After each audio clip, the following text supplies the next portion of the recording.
is The Monty Show, the truth in sports talk streaming.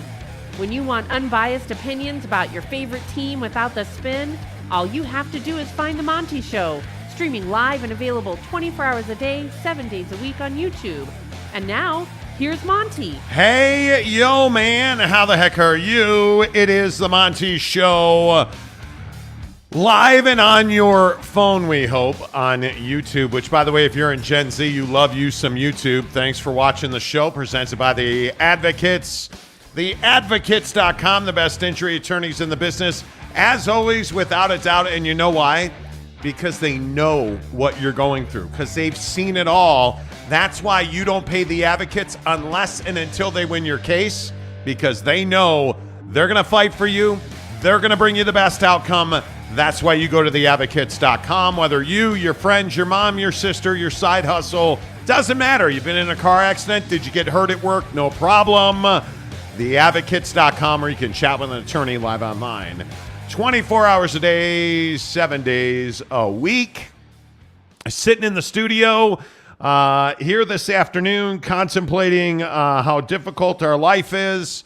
It's not very difficult at all. Certainly, it is easier than the Miami Heat and the Denver Nuggets. We get NBA Finals tonight. We'll talk about that coming up in about an hour.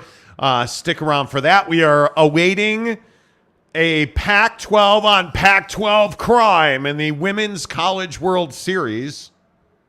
Jake's pretty excited about that. Yeah, it's going to be a good game. Utah and Washington. There's nothing else on tonight. That's your entire world. That's your entire world. I'm watching the NBA Finals tonight. You are not. Yes, I am. Get out. Okay. You know what? Whatever, Gen X or Waves in whatever opposition. millennial guy. I don't get the luxury of being a Gen something. Yeah, I know, because you guys. No, I'm not doing it. I'm not playing your stupid little games. What do you think you are, the Pac-12? All right, let's get into it, as we always do, because, you know, we start the show every day as the Pac-12 burns. Interesting news today out of the Pac-12, and that is that the Pac-12 and Apple have had recent conversations about a deal that obviously, as everybody is aware, would mean all streaming for the Pac-12. And I only half joke about, you know, Gen Z and millennials and Gen Xers that like streaming, because one of the major sticking points in this conversation is overwhelmingly the presidents in the Pac-12 have made it clear they do not want to entertain media rights deals that are all streaming. Jake, is Apple a viable partner for the Pac-12? Yeah, I mean, obviously, you know, going 100% on Apple like MLS did is not going to work. That's not going to be an option for the Pac-12. I think the problem is that, you know, again, it's this classic conundrum of the Pac-12 can't get a solid offer from a linear TV option, and so now they're forced into getting a bigger portion of the TV deal to come from a streaming partner. And the problem is, of course, that most of the streaming partners want very specific things. Apple wants an all-or-nothing package where you give them every single thing that you have to offer, or you don't work with them at all. Amazon wanted one game a week so that they could go NFL on Thursday, Pac-12 on Friday, and we're riding off into the sunset for the weekend type setup. That's what they wanted, and that obviously does not work for the Pac-12. So Apple is not a solution, and I don't think, you know, it can ever be broached as a complete and utter savior of the Pac-12. Now, if Apple was smart, in my opinion, you would open it up a little bit and you'd be willing to have a conversation about, you know, hey, game of the week or a couple games here or whatever. Like, you know, very much like the Big Ten NBC Peacock situation where NBC is never going to put the game exclusively on Peacock, right? But it's going to cater to its customers or its viewers on the platform. And I really feel like Apple could benefit immensely from having something besides MLS when it comes to sports. Like, you need something to bring fresh eyeballs to your product. But is MLS for Apple, is that a warning shot, or is that just a toe in the water of streaming? Because I think all of us would agree that MLS has suffered, and I think Apple has suffered in that relationship, at least early on here, with Apple TV and MLS, because as we've also heard, Apple's been disappointed with the subscription volume that has come from MLS. And I think when you look at Apple TV's subscription volume, a lot of it, as we found out, 50% of their subscribers are on free deals right now at Apple TV. That's a huge problem. That is a huge problem. So I don't know that I would call MLS on Apple TV an actual example. I think it's been an abject failure. Even just in the sphere or the realm of Apple, I think it's been an abject failure. Yes. I think the thing that really stands out is there wasn't a boom or a big push of paid subscribers to Apple content. And that's exactly why you did a deal with MLS, so that people would pay to be with MLS on Apple or pay for Apple to get MLS. And it does not appear either one of those has happened. There's a lot of people on T-Mobile deals, and that's been great for T-Mobile because their customers are getting free MLS. But really, at the end of the day, who is that helping? And I would tell you it's helping nobody. So if you're the Pac-12 and you know that you are fighting for your own survival, you are fighting to exist at this moment. Going to Apple doesn't seem like the all-in easy fix-it button, Jake, and I think that's my biggest concern about it. Yeah, absolutely. And I think that Apple, it's really interesting, the T-Mobile side of the conversation with Apple, because you would think that if Apple was going to do a deal with a professional sports league in the MLS, that you would have considered that, hey, a lot of our viewers are coming from a free option we're giving them through T-Mobile, so we're not realizing revenue on that. So for the Pac-12, the other question I think that's really relevant in this money conversation is like, whatever deal, like if you're George Kliavkoff, whatever deal you bring to the board and to the presidents and everyone, it has to be very clear how that's going to help them make money and how that's going to benefit them. Like if you bring them a deal that's like, yeah, well, hey, your costs for your athletic budget were $1 and the TV deal is going to make you $1.01, that's not really going to move the needle a whole lot. But if you could bring them a TV deal that made them $2 or $3 in profit, that's obviously what you're looking for. But the tough part is there's really no path to that. How do you get to that when the President Costes of the world up in Washington have made it very clear, and as you said, most of the presidents in the Pac-12 are not interested in an all-streaming deal. How do you find the middle? And this has always been my point. There is no finding the middle. There is no, hey, yeah, we're going to get $90 million a year from ESPN, and then we're going to get 1 game a week from Amazon and 5 games a week from Apple. Like, you're not doing that. That's not how it works. And yet, all of this is happening, and you have the Big 12 operating, the Big 10 operating. You have the ACC presidents doing what they do. Like that's why I think the odds continue to rise that the Pac-12 struggles to survive as we know it. Do they keep 3-4 teams? I don't know. Yeah. Maybe. But I don't see the Pac-12 keeping all 10 teams. Well, and I think the bigger issue, if I'm the Pac-12, is you hear about MLS and Apple saying, hey, things are good. We're both happy with the relationship. But where are the subscriber numbers? Where are the viewer numbers? Where is the hard data to support the fact that MLS and Apple have been a successful partnership, especially early? And I think one of the things that you have to consider is it's early. I think streaming, and a lot of people think streaming is, the future. A lot of people think it's a fad, and we're going to talk about that in a minute. But there's no question. In its life cycle, streaming is very early on. It's an infant, right? It's not a fully grown adult. It's in its infancy. So a deal like MLS and Apple TV is very young right now. We have no idea what the long-term ramifications for MLS is going to be if, in fact, we don't know. And I think the numbers are low. So if you're the Pac-12, can you afford to do a deal with somebody like Apple TV where the numbers have not been there to support?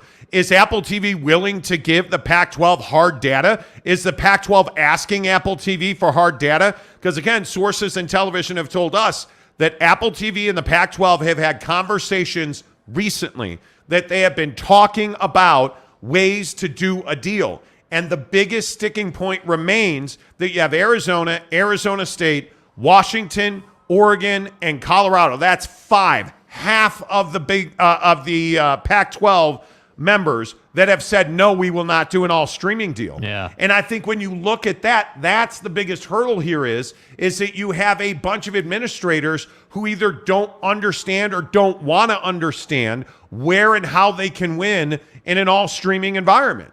And I agree that where you are in the Pac-12, I don't think all streaming on Apple TV is a good choice. I truly do not. If it were Amazon Prime Sports, I would be, hey, go all in. We've talked about that on this show. If it's Amazon, go all in. It's not Amazon. It's Apple. And that struggle is real. And I think the Pac-12 would be better suited doing a deal with ESPN Plus and doing a deal with the CW for regular distribution on a regional level than you would go all in on Apple TV streaming. I think those are just the hard realities. But here's the other thing.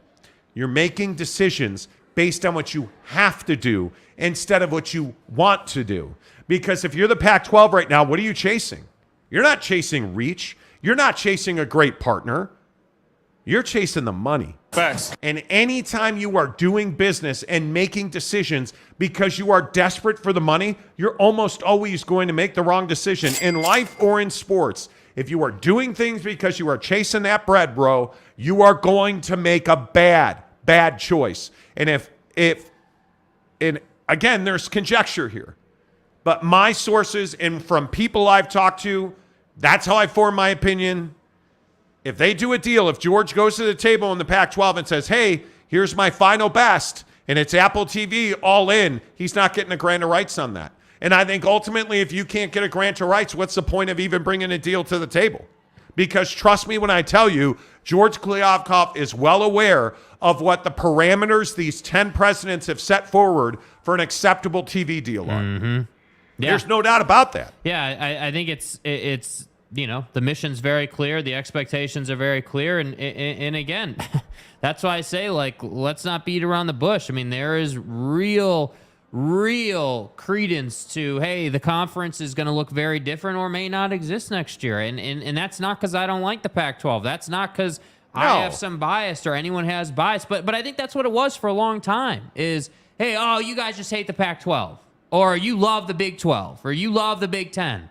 And it's like, well, we're kind of down the road now, and there's still no deal, and we still haven't heard from George Kliavkoff, and there's still no damage control happening in the media, and these presidents are still talking. Like, it's just the same thing over and over again. So that's why I say, like, I truly don't know how, like, because of the Apple situation and what they want versus what you're able to provide, because that's not a fit, because Amazon's not interested, and because ESPN is not going to give you $400 million a year, and because you're unwilling to do a regional deal with the CW for whatever the hell reason, you're not going to get a deal.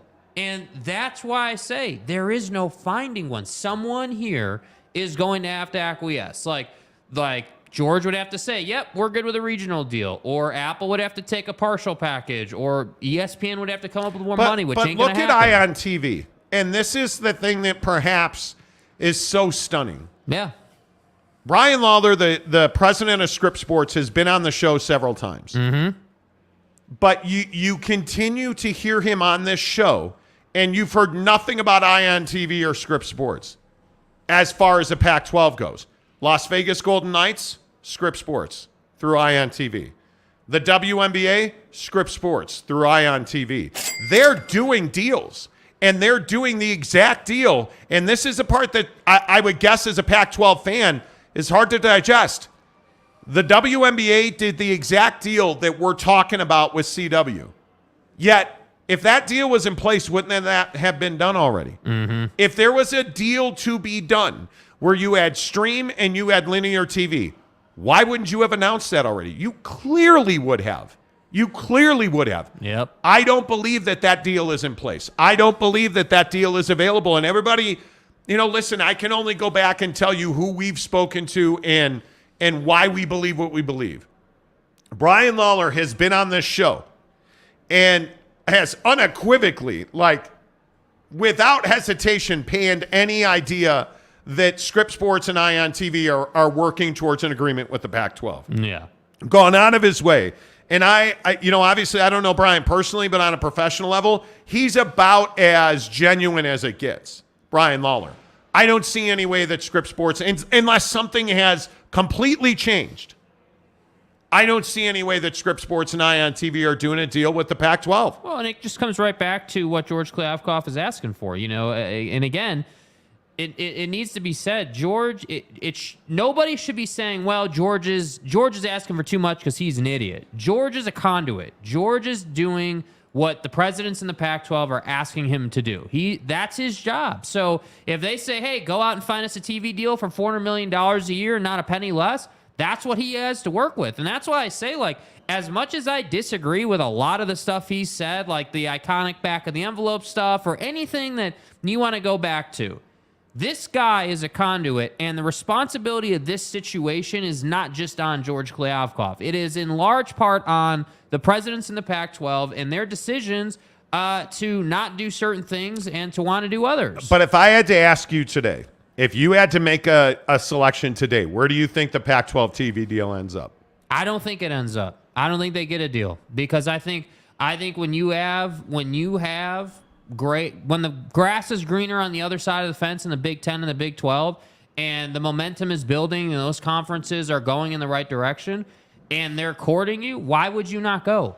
Why would you not go? Why, when you know? Because it would be one thing. Like, it would be one thing if the Pac-12 TV deal had the opportunity to make, $40 million a year after the college football playoff, and after, like, if these schools had that kind of opportunity. But we're talking about a TV deal that's struggling to get to 25 a year, and then you're going to struggle to get to 35 a year, let's say. And so I look at this and I say, okay, in the Big 12, you're pushing, 40, 42, 43, 44. Like, you're in the mid-40s already. And that's before any of these new teams have done anything. So that's why I say if I had to take a guess on where the deal goes, I don't think you're going to get a deal because we know they're not interested in $90 million from ESPN. And you don't, what's the out? It's like, if you could go to Amazon and say, hey, Amazon, take a couple of games, then we'll kind of patchwork this thing, then I feel like, yeah, you might get a deal. But because it's so cut and dry, it's black and white, there's no flexibility in it, I don't know where they go. Yeah, and I don't think it'll be all streaming. If I had to guess today, I would think it would be a combination of streaming with ESPN and TV with ESPN. Yeah. And I think it'll be a game or two on both. I think that's it. Yeah. I don't see an avenue now going forward where you can have, Apple TV cough up $300 million. Mm-hmm. Like, I don't see how that happens. Yeah. And again, I'm open to the idea that I'm completely wrong. But my instincts and the people I've spoken to tell me I don't see a straightforward, hey, these are the channels our games are on all season long. Yeah. I don't see that. I don't see like what NBC and Peacock announced yesterday. I don't see that with the Pac-12. I don't see. I just don't see how that's possible at this point, because if it was going to happen, if that was going to be the case, this would have been announced already. You would have seen this already. Yet you don't see it, and it hasn't been announced. And you look at Apple, and I think Apple's hesitation has been going all in and doing a deal and then not being able to get a grant of rights. Yeah. I think that's bad for Apple. If you're going to get in bed with the Pac-12 and you have half the league that's going to say, yeah, we don't want to do business with those guys, that's a bad look for Apple. So if you're Apple TV, how excited are you to try and put that deal together? I don't think you're all that excited about it. No, I don't. And I think that's why you're hearing about Apple wanting to be at $200 million, which is not a number that's going to get it done in the Pac-12. And you're hearing about Apple not wanting to share streaming, and you're hearing about Apple, hey, if it's us, it's all us. If it's somebody else, it's none of us. Yeah. Like, Apple is not somebody that's willing to play nice in the sandbox with a competitor. But you also go back to the early times of these conversations, and you hear a guy saying, hey, well, look, there's Amazon. And I fully believed in November that we were going to get a Friday night Pac-12 game of the week on Amazon, like a tier 2 game. And I thought for certain that you would have ESPN, ABC, and ESPN Plus. I thought that was going to be your deal. Yeah. And it just has never grown and materialized. They went 2 months, the Pac-12 and ESPN, without talking. And you get into the new year, you get into January, February, March, and they've been talking regularly, and they haven't gotten close to a deal. Hey, guys. But they've been able to advance the on-field content for this season, right? Like, they're working together. It's just not they're not working together into the future. That's the biggest concern for me is I don't see how you get an all-in deal if you're the Pac-12 at this point. Well, and I think what's really interesting about it, too, is like if you're George Kliavkoff and you're the presidents in this conference and you see, Brett Yormark doing all these things outside of the TV deal, right? So, like, if you can't get the Big 12's TV deal or match that, okay, great. We're going to fall short of that. But how can we make up that gap? How can we close the gap there? Well, there are a lot of ways you can close the gap. Like, that's one thing I think that doesn't get pointed out a lot is how easy it is for a football conference, a Power 5 football conference, to make money and to do it in creative ways that don't involve TV partners. And I think this is sort of the untapped, I'm not going to call it a lifeline, but maybe an untapped way to cover that gap. Because if you have, let's say it's $20 million, just to use a round number for conversation's sake. You got $20 million a year, per school for your TV or distribution deal. How do you get to $40 million at the end of the year? That's the question. Because if they could figure that out, then survival's on the table. Yeah. Rowdy Every Point gives us $10 to say, can we address the pink elephant in the room?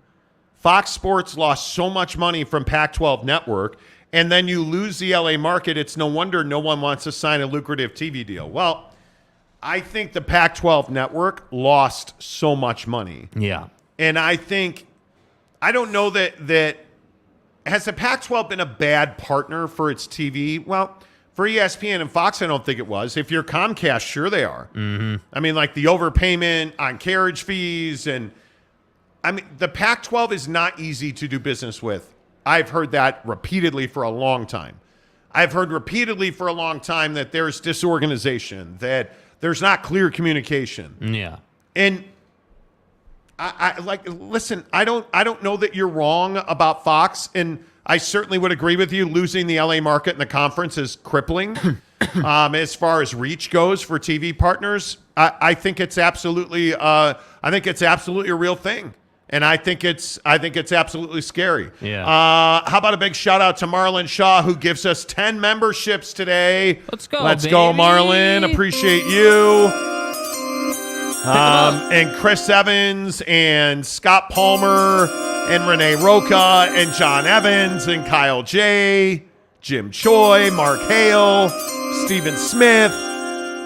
You guys all got free memberships from Marlon Shaw. Appreciate that, Marlon. Thank you so much. Anyway, all of this to say, I think it's really interesting that here we are.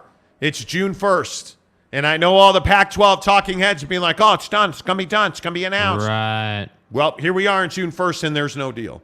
Here I am. And every day that we go without a deal, I think you are closer and closer to never getting a deal. Yeah, it's ratcheting down on you. I think you are closer and closer to never getting a deal. And I think when you hear about Arizona, ASU, Washington, Colorado that are not willing to do an all-streaming deal, I think you're every time you hear one of these news stories and you're just ticking forward to irrelevance. And I think for somebody that's covered this league since its inception, that is terrifying. Yeah. That's absolutely terrifying that you would have that. The favorite Floridian, Maury Alvarez, our favorite Floridian, says, I'm so looking forward to this drama to be done. The Pac says what you have and Pac say what you have and get it over with. We are getting to a point you just have to rip the Band-Aid off. But I don't know that they have a Band-Aid. Yeah, that's the problem. They got a bunch of scars, but I don't think they have any Band-Aids. Like, if you had a deal, you would have announced already. Yeah. But this goes the Ray Anderson in Arizona State saying, well, we're going to announce a media deal, then get a grant of rights. No, you're not. You're going to get a grant of rights and then announce your media deal. Because nobody's signing a grant of rights if it's all Apple. Like, you're going to lose half the conference. Yeah. You're going to lose half the doubt. conference. There's just no doubt. And that's why I say, like, when we say something like, hey, where's this conference going? Well, I'm telling you it's going to not being a P5 anymore. And it's quickly eroding into not existing. That's my opinion, not being told that. But I worry that there's not a way out. Like, yeah. Okay, cool. So you're going to roll out an embarrassing TV deal. You're getting $20 million a year. That would be embarrassing by anybody's measure. By any stretch. That would be utterly embarrassing. Okay, great. I'm a big believer, dude. If Brett Yormark can do it, so can the Pac-12. If Tony Petitti can do it, so can George Kliavkoff. The difference is that these presidents in the Pac-12 are a little bit stubborn and like themselves a good bit.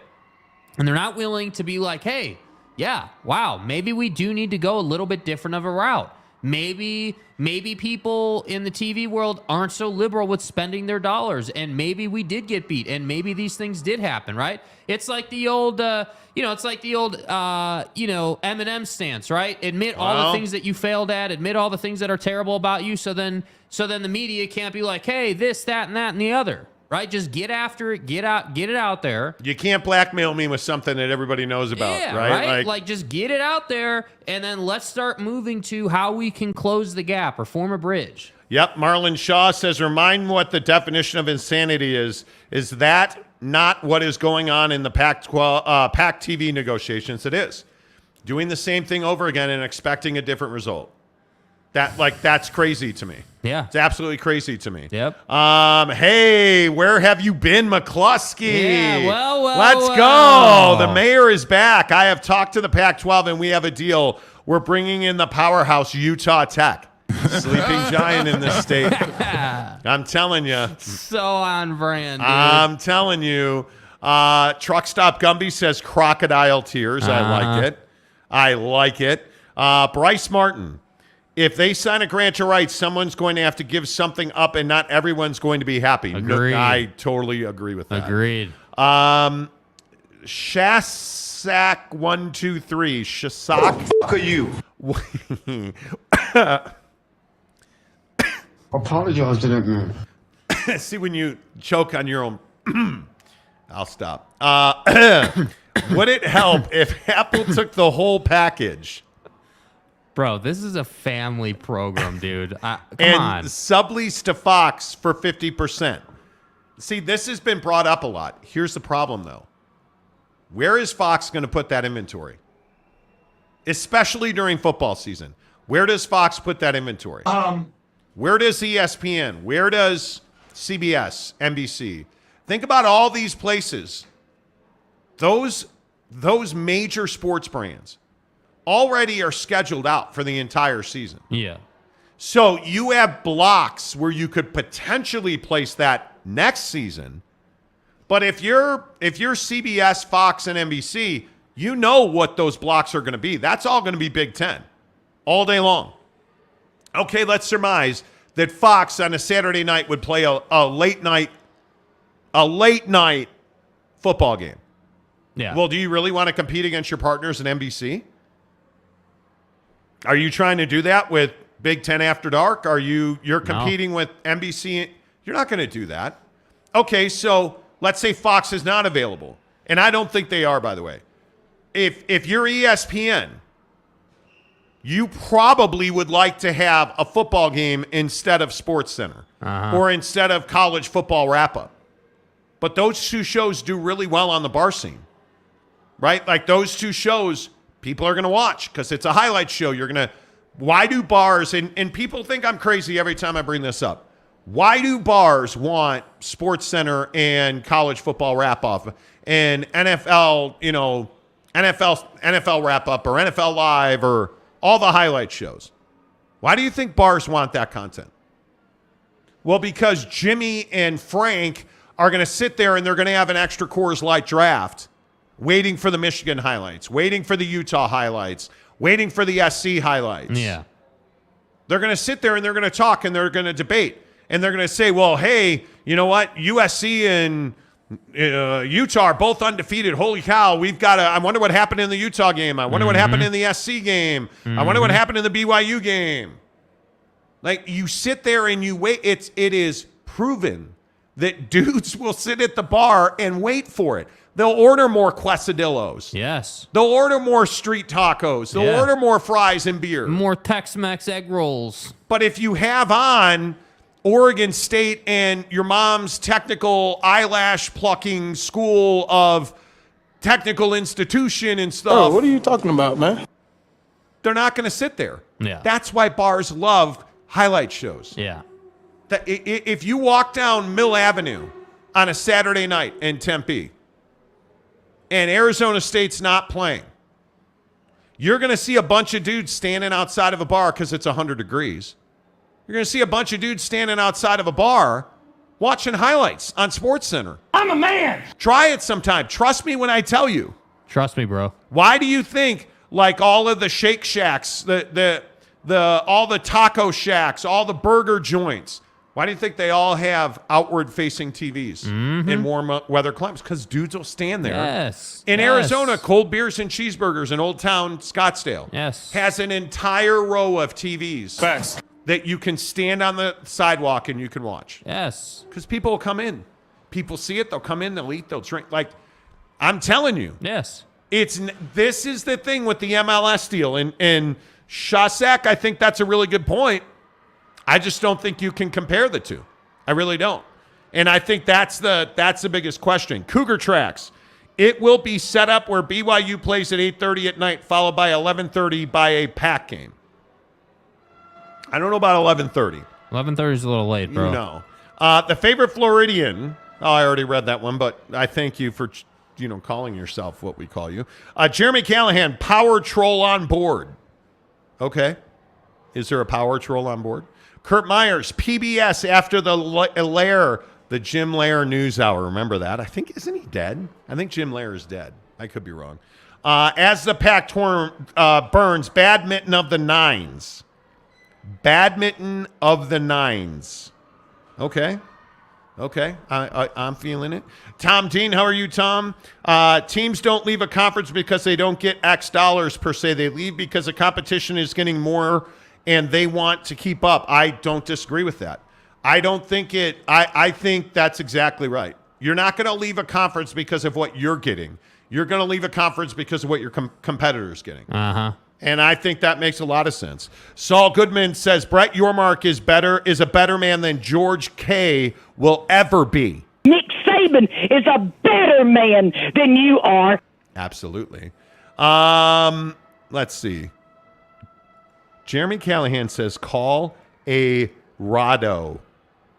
Okay. Colorado. Right. Okay. I'm not sure what you Good mean. talk. I don't know what you mean by that. The big three-legged R-rated superstar. Big Daddy Matt. That name's too long to read, dude. Says Apple sucks. Why do you hate Apple? How does Apple suck already? Are you an Android guy? Yeah, you know. Rowdy Every Point gives us $5 to say I ain't spending money for Apple TV. Plus, I own Android devices. I will happily watch Boise State versus Air Force here in Clemson, South Carolina. Kiss my butt. Congratulations, by the way, in Clemson on winning the ACC championship. Yeah, that was a really great season, man. Yeah. Phenomenal. ACC stands for Already Crowned Clemson. Phenomenal. San Diego State Aztec Warrior gives us a $5 tip. Thank you very much. I appreciate that. Always appreciate the cash. Jim Choi says, thank you, Marlon. Yes, Marlon gifted memberships today. Zesties, Retro, and Games. What percentage are you now on the Pac losing teams? I'm like 90-10 the Pac's going to lose teams. Yeah. Now, are they going to collapse? That's a different conversation. Pete and Laura Hero say YouTube TV is not streaming its wireless cable package. Bro, what are you talking about, bro? Bro, what? Isn't a wireless... Okay, do we really need to define what streaming is? I think by the very definition of a wireless cable package, isn't that streaming? I don't know. I'm all in on YouTube TV. I'm a subscriber, But hey, you go with you. Truck Stop Gumby. Monty's been covering the Pac since the 50s. Well, Certainly since the expansion. And I never thought this conference would get here. It is stunning to me. And I know we say this all the time, but it is stunning to me. The Pac-12 is here. It shocking, stunning, surprising. Yeah. Just awestruck. Yeah. Because it's all self-inflicted. All of these issues, whether it's Comcast, the Holiday Bowl, any of this other shit that's continually coming up. The Holiday Bowl. Nobody liked Larry Scott. He paid too much and spent too much and didn't make enough. All self-inflicted. Lawyers in the replay booth, all self-inflicted. Every one of them. Back of the envelope calculations, self-inflicted. Bro, you said lawyers in the replay booth, bro. If you think about the lengths that the Pac-12 has had to go to screw it up this bad. Back of the envelope calculations. Think about how many mistakes they've made. Think about how much poor judgment. Think about how many stupid checks have been and will be written. Yeah. How much money are you not making because of the stupid mistakes you made? Just think about that. Yeah. Think about how the Pac-12 got here, because it is shocking. Yeah, they had to mess it up a lot. There's no doubt, dude. No doubt about it. You are not kidding at all. Jim Choi, maybe it's just certain presidents like Stanford. I think, let's get into this conversation. Is streaming the future of television? Yes. Yes, it is. Because there's a large swath of sports fandom that says it's not. Mm-hmm. There's a large swath of people, granted, it's a lot of older Americans, that'll tell you, hey, streaming, it's a fad. I mean, come on. Look at my collar. Because it's garbage. I got cufflinks and I got a triple button. They're going to tell you that's not how I did it growing up, and that's not how it's going to be for my grandkids and their kids. I don't see a scenario 10 years from now where people still plug a cable into the wall that doesn't provide them internet. I don't think you're going to have dishes on the outside of your house in 10 years. No. I don't believe that you'll have cable boxes on your entertainment centers. I don't believe, frankly, the industry has spent far too much money on smart TVs for streaming to just be kind of a fad that hangs around for a minute. Yeah. I don't see how that's possible. Yeah, well, and I think the obvious thing here is it is older folks saying that streaming is not the way, even though they're in no position to talk about it. I mean, you don't use the product. You have no idea about the product. I can't tell you how many people are completely ignorant to how YouTube works from a creator standpoint. No, it's incredible to me how many people have no idea how YouTube works when it comes to the mechanics and, all the stuff it takes to create a good channel. And I look at this and I say, okay, so it used to be that hey, do we really need DVRs? I remember growing up I think it was before I was even 10, this conversation was happening. Holy cow, do we need DVRs? DVRs are not even possible. Can't do it, dude. It's just not possible. And then all of a sudden, DVRs rolled out, and the TV industry was revolutionized because nobody cares about commercials during their weekly episode of Friends. And so now it's we're doing this all over again. Now we're just not talking about skipping commercials. We're talking about leaving DirecTV altogether. We're talking about leaving Dish Network altogether. Yeah. And what's funny to me is everyone's like, oh, streaming's just a fad. And, it's just YouTube. Right, but that's why there's more streaming platforms than TV networks now. But I think it is the level of comfort. I'll be honest with you and tell you, I love my, whatever. I think I have a 70-inch TV, whatever the hell it is. I love my TV. Yeah, it's a big TV. But I watch far more content on my phone than I do anywhere else.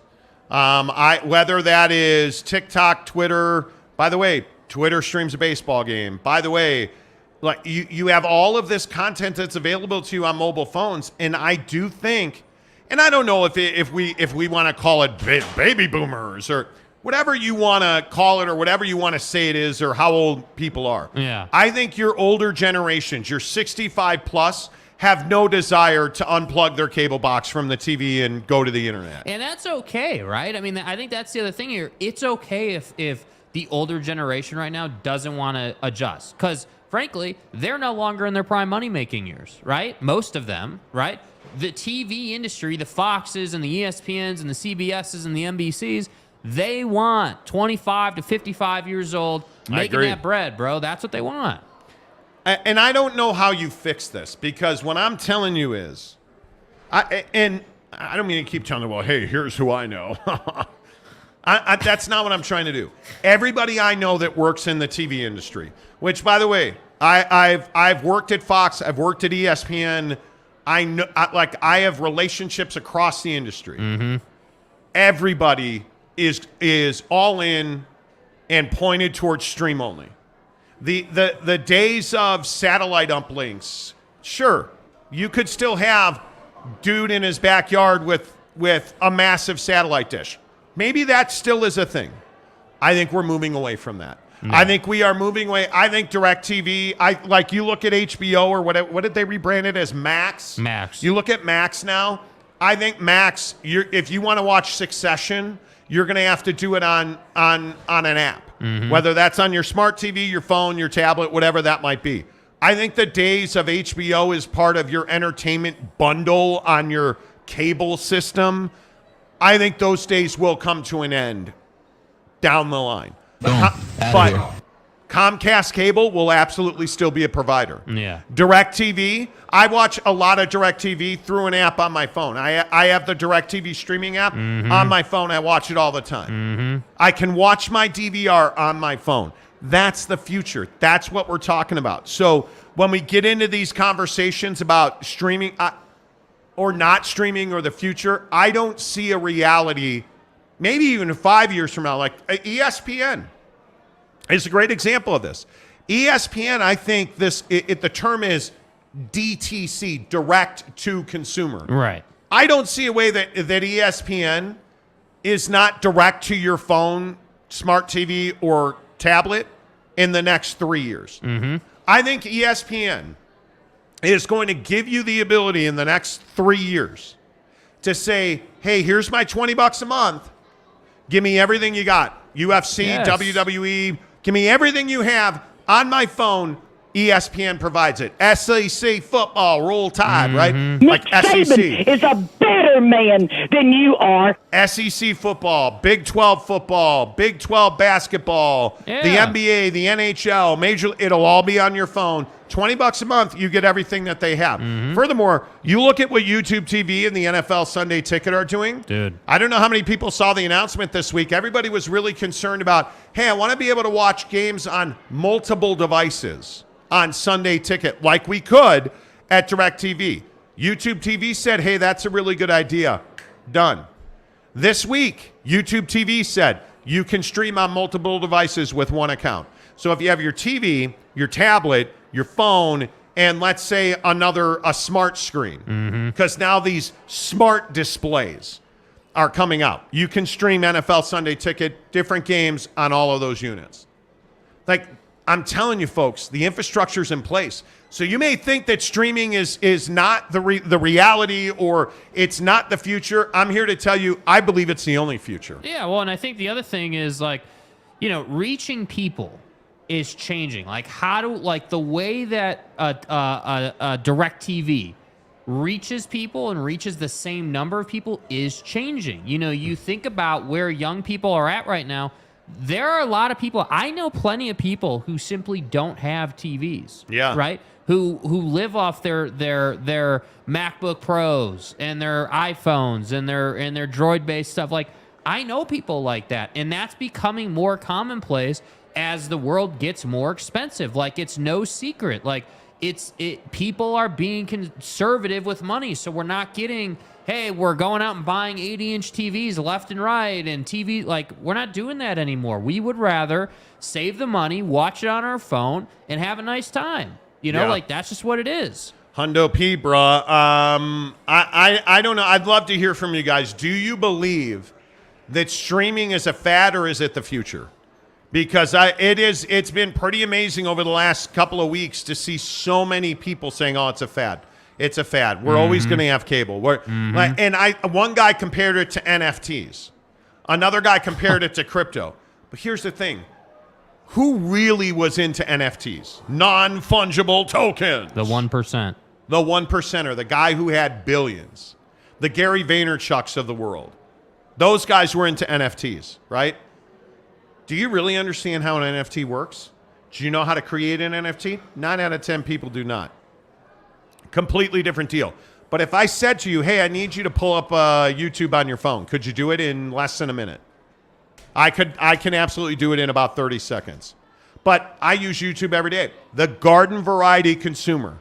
And again, I'll just point you to Gen Z, the future of our country, right? Look at this right here. This is the most popular brands with Gen Z. Do you guys see what the top 4 are? Those are all streaming companies, man.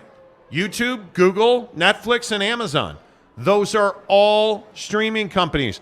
By the way, is Walmart involved in streaming? Yeah, pretty heavily they are. Like, you look up and down this list, man, and you look at the Nintendos of the world. By the way, I would also remind you, look at the bottom of that list. Let me get this off the screen. Look at the bottom of that list right there. Look at number 20, Apple. That's a streaming business. Pixar creates streaming content. Look at all of the streamers. Disney's on that list. Instagram's on that list. Hulu's on that list. Nintendo, PlayStation. Look at all the streaming content that's on that list. Yes. And tell me that streaming isn't absolutely the future. Yes. And you look at this Pac-12 situation, you look at this Big 12 situation, bro, if you're not streaming and you look at Gen Z, who's the generation one after mine. After me. No, Or it's after you. millennials. So it's I'm Gen X. You're Gen X. You're I'm millennial. Gen Z is my kid. So the teenagers now, Yes. the young people now that are going to power the future, look at all of them on YouTube. Number one, 86% of Gen Z has a favorable outlook of YouTube. And then you're going to wonder why the Jake Pauls of the world have blown up. It's unbelievable to me. Not rocket science. It's unbelievable that young people, they don't. I mean, when's the last time, if you have a 15-year-old in your house, how difficult is it to get them to sit down at the dinner table and forget that they have a phone? Furthermore, how difficult is it for you, your wife, or your husband? How difficult is it for you guys not to have your phones in your hand when you're sitting on the couch or you're eating dinner? Or because I can tell you, in my house, it's a battle. It's like I have to consciously put my phone down and not think about it and have quality time with my wife. Mm-hmm. How many of us are addicted to our cell phones? And I think that's a vast majority of us. So then you look at the Pac-12 and this media deal with the Pac-12. I'm addicted to my cell phone, and I'm a Pac-12 fan, and I can't watch your content on my cell phone a year from now. I won't be able to watch content on my phone. I can't fathom that. Yeah. Because I can watch baseball. I can watch the NBA. I can watch MLS. I can watch NHL. I can watch the Premier League. Like F1. F1 over and over. F1. How did F1, Formula One racing, how did F1 get to North America? Well, if you really look at their arrival, it was Netflix. Drive to Survive, a streaming show that's in season 3 or 4 now. Mm-hmm. I'm telling you, and you know what they all do? And I know it's going to sound crazy, and you're probably not going to believe me, but you should believe me. They all eat Buck bars from Bucked Up, man. Look at it. Look at it. There it is, the salted caramel peanut Buck bar. Boom. And it is spectacular. So many people were saying, oh, you guys, you're just talking about it. Dude, this bar is awesome. This is my favorite bar. It's got 17 grams of protein, 12 net carbs, and only 7 grams of fat. What do you bench? And we talk about all the time the ingredients in these bars, I think, are a huge discussion point. The number one ingredient, and if you don't know this, they list the ingredients by volume on the package of any food item that you're going to eat. The number one ingredient in this bar, whey protein isolate. The number 2 ingredient, whey protein concentrate. I'm for real. Like, when you get a protein bar, I would think you want the very best ingredients, including protein. You get that. You know what else I love? You don't see a ton of raw sugar in these bars, right? You see tapioca fiber. Yeah. You see things like dark chocolate. You see potassium. You see sea salt. You see dates. You see peanuts. You see whole ingredients, things like dates that help give you that sweeter taste that everybody loves nowadays. That's not raw sugar. That's not confection sugar. That's not going to, spike your insulin. And these bars are amazing, you guys. It is my go-to bar now. You can get them for free. Go and get a sampler pack of these bars. They'll send them right to your front door for free. In the description below, click the link. The bars are unbelievable. I've also got a description link in the description for Buckshot, which, by the way, we love them so much. Hey, why don't you get me a Buckshot out the fridge today? Can't do that, dude. Oh, that's right. We're out. We ran through them. Whose job was it to replace them? Keep it real. Wasn't mine. I got They're them at all my in my house, fridge bro. at home, That's my man. bad. That's my right? bad. So my point is they're good. We use them. We're out of the Buckshot. That's what I love about Bucked Up. Their stuff works. Buckshot is long-lasting, clean energy that'll get you through your day. Get them free in the description below. Click the link. They'll send them right to your door for free. Click the link on the bars. Get a sampler pack for free. They'll send them right to your door. Make sure you tell them you heard about it on the Monty Show, and you tell them, hey, I heard you guys were the exclusive energy provider of the Monty Show. And they'll say, why, yes, we are. Matt Ritson gives us $2 to say Pac-12 networks should switch to rabbit ear antennas. Well, like rabbit ear antennas, can I ask you, when's the last time you actually had rabbit ear antennas on your television? As a kid, dude. I can't even.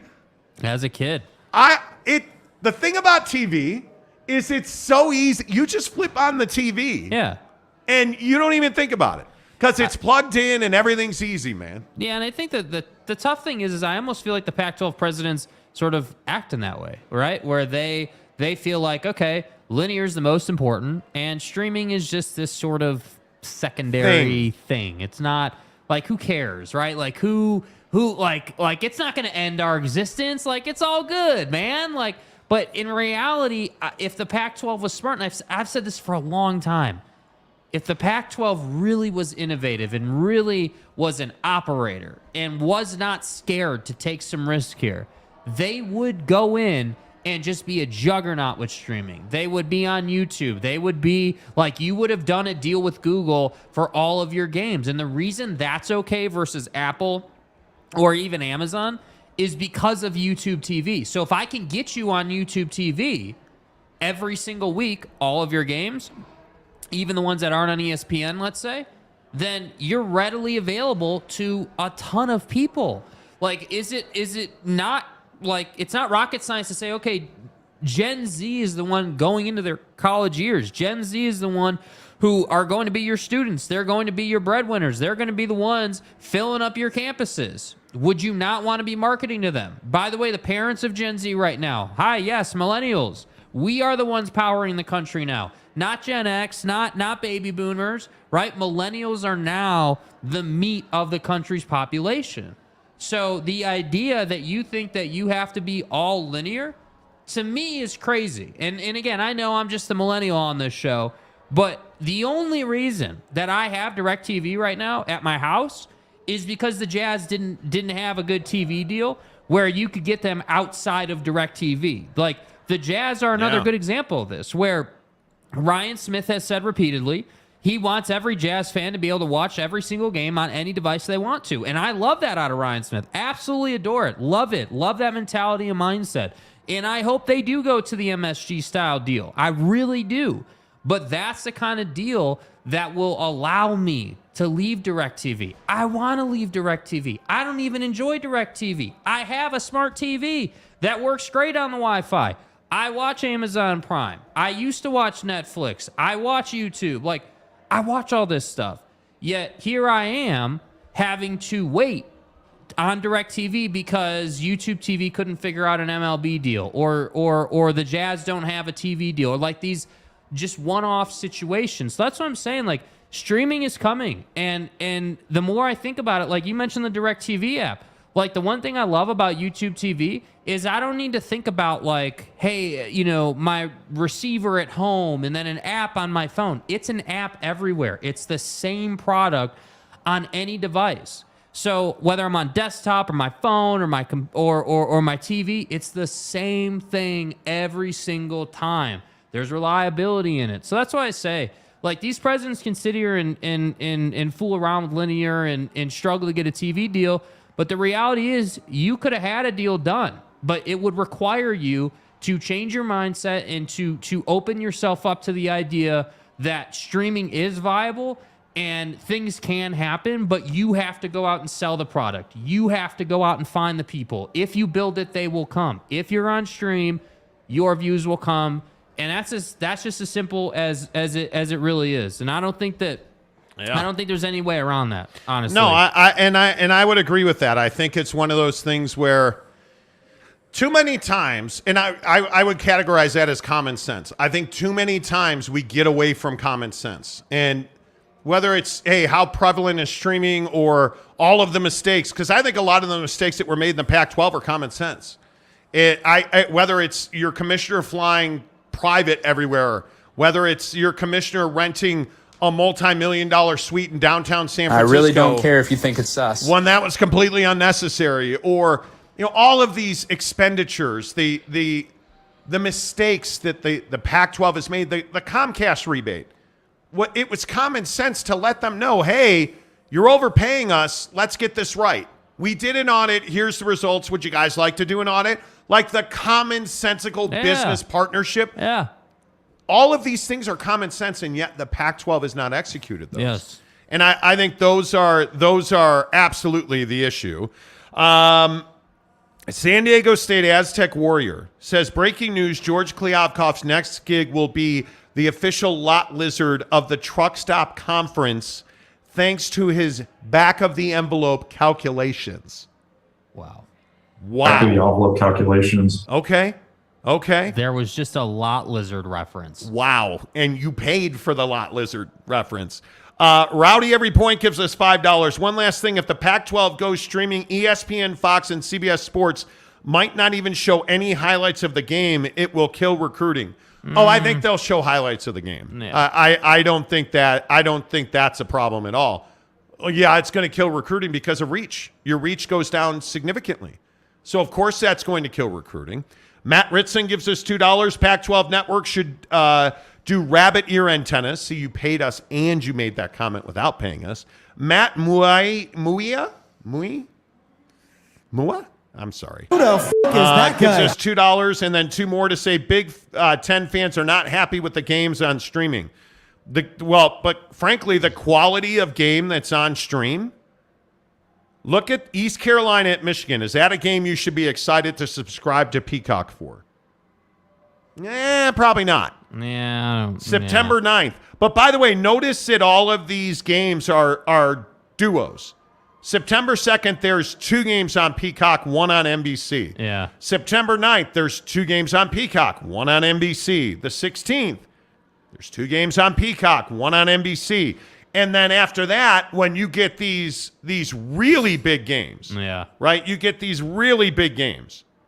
Now all of a sudden it's on NBC and it's on Peacock. Penn State, Michigan State, Ohio State. Like, I wouldn't complain about that, but I'm not watching Delaware at Penn State.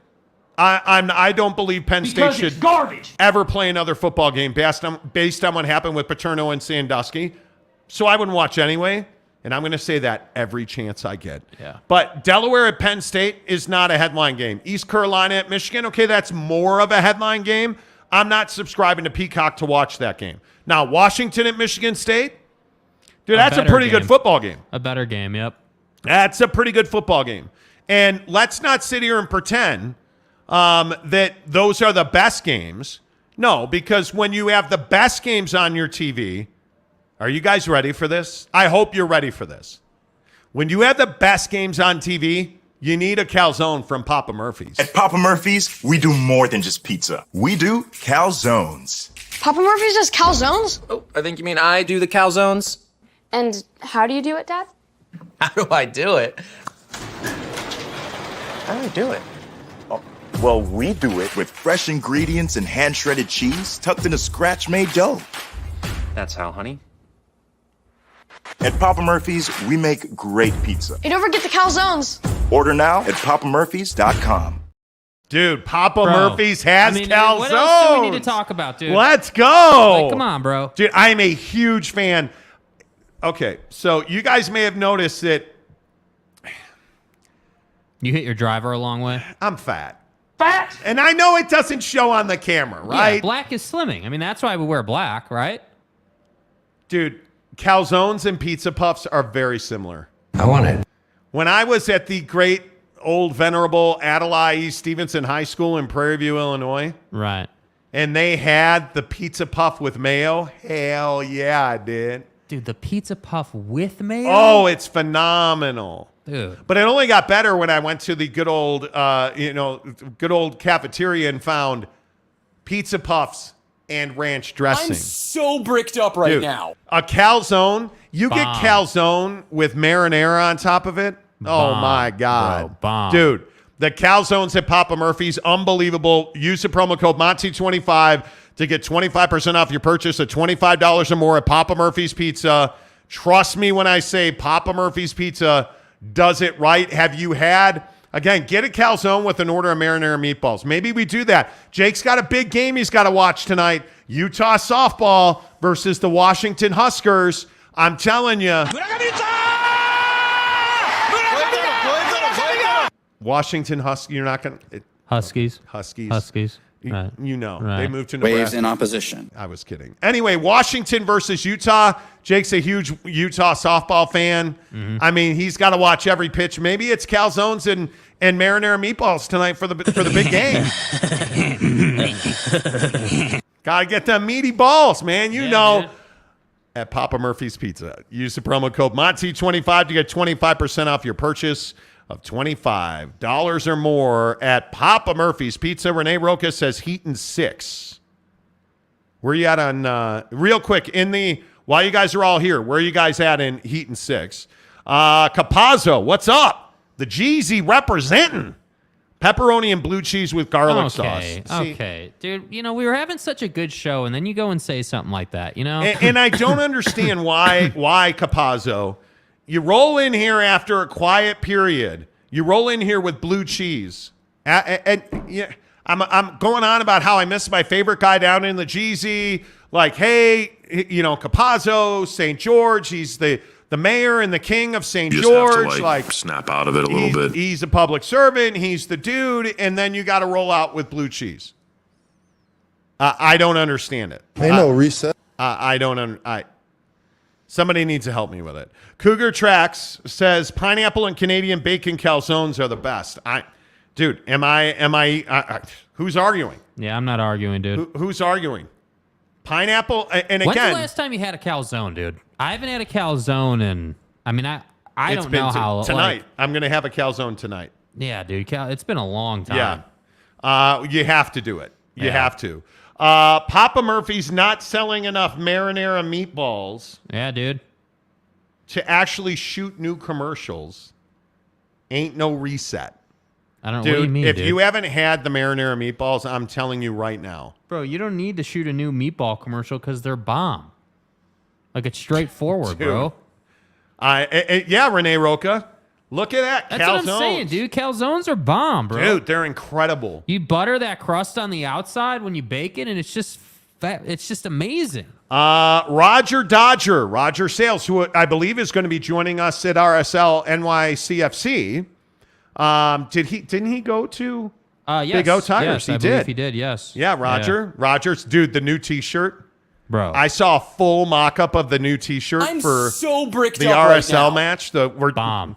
Dude, amazing. We were down at Big O Tires and American Fork today talking to Ryan, talking about the RSL match that we're going to next Saturday. Dude. Zag Club, baby. It's going to be amazing. Roger will be there. He says, I'm a baby boomer and technology dude, so I can relate to the latest tech.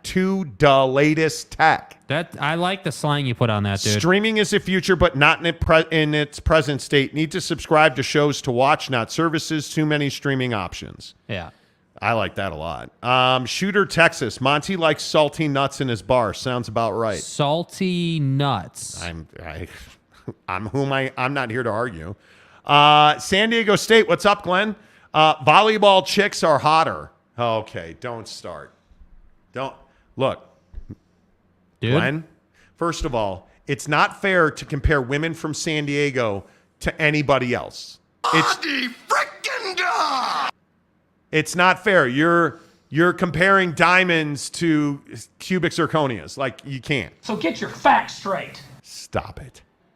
Domino's sweet mango Okay, and habanero. Next comment. Why do you say hurtful things? We're not reading that kind of comment. Connor Johnson. Pac-12 sucks. Pac-12 sucks. Pac-12 sucks. Louder. Pac-12 sucks. Pac-12. Okay. You know. Capazzo, that's the only way you read my comments. What are you talking about? Bro, Capazzo, we read your comments all the time, bro. You're our guy, dude. Drew Christensen, blue cheese is disgusting. Thank you, Drew. Connor Johnson, blue cheese slaps. No, sir. Saul Goodman. No. Blue cheese is rotten. Yes, That's it right. is. That's right. Yes, it is. Yeah. Oh, God. Mayor McCluskey. Jeremy Bolton, the mayor of Montytown. Would you rather? Oh, God. Oh, my. What now? Let me tell you what now. Eat blue cheese or be the worst human being in the world? Be the worst human being in the world. Okay, fuck you. How's that? I'm not eating blue cheese, man. That's not happening, dude. I'm not eating blue cheese. San Diego State, you got a thumbs up from Truck Stop Gumby on your volleyball statement. You know. Look, it's fine. Mick A says, don't sforget the olives. Stop it, Mick. Oh, dear. Oh, Why? Why would you do that?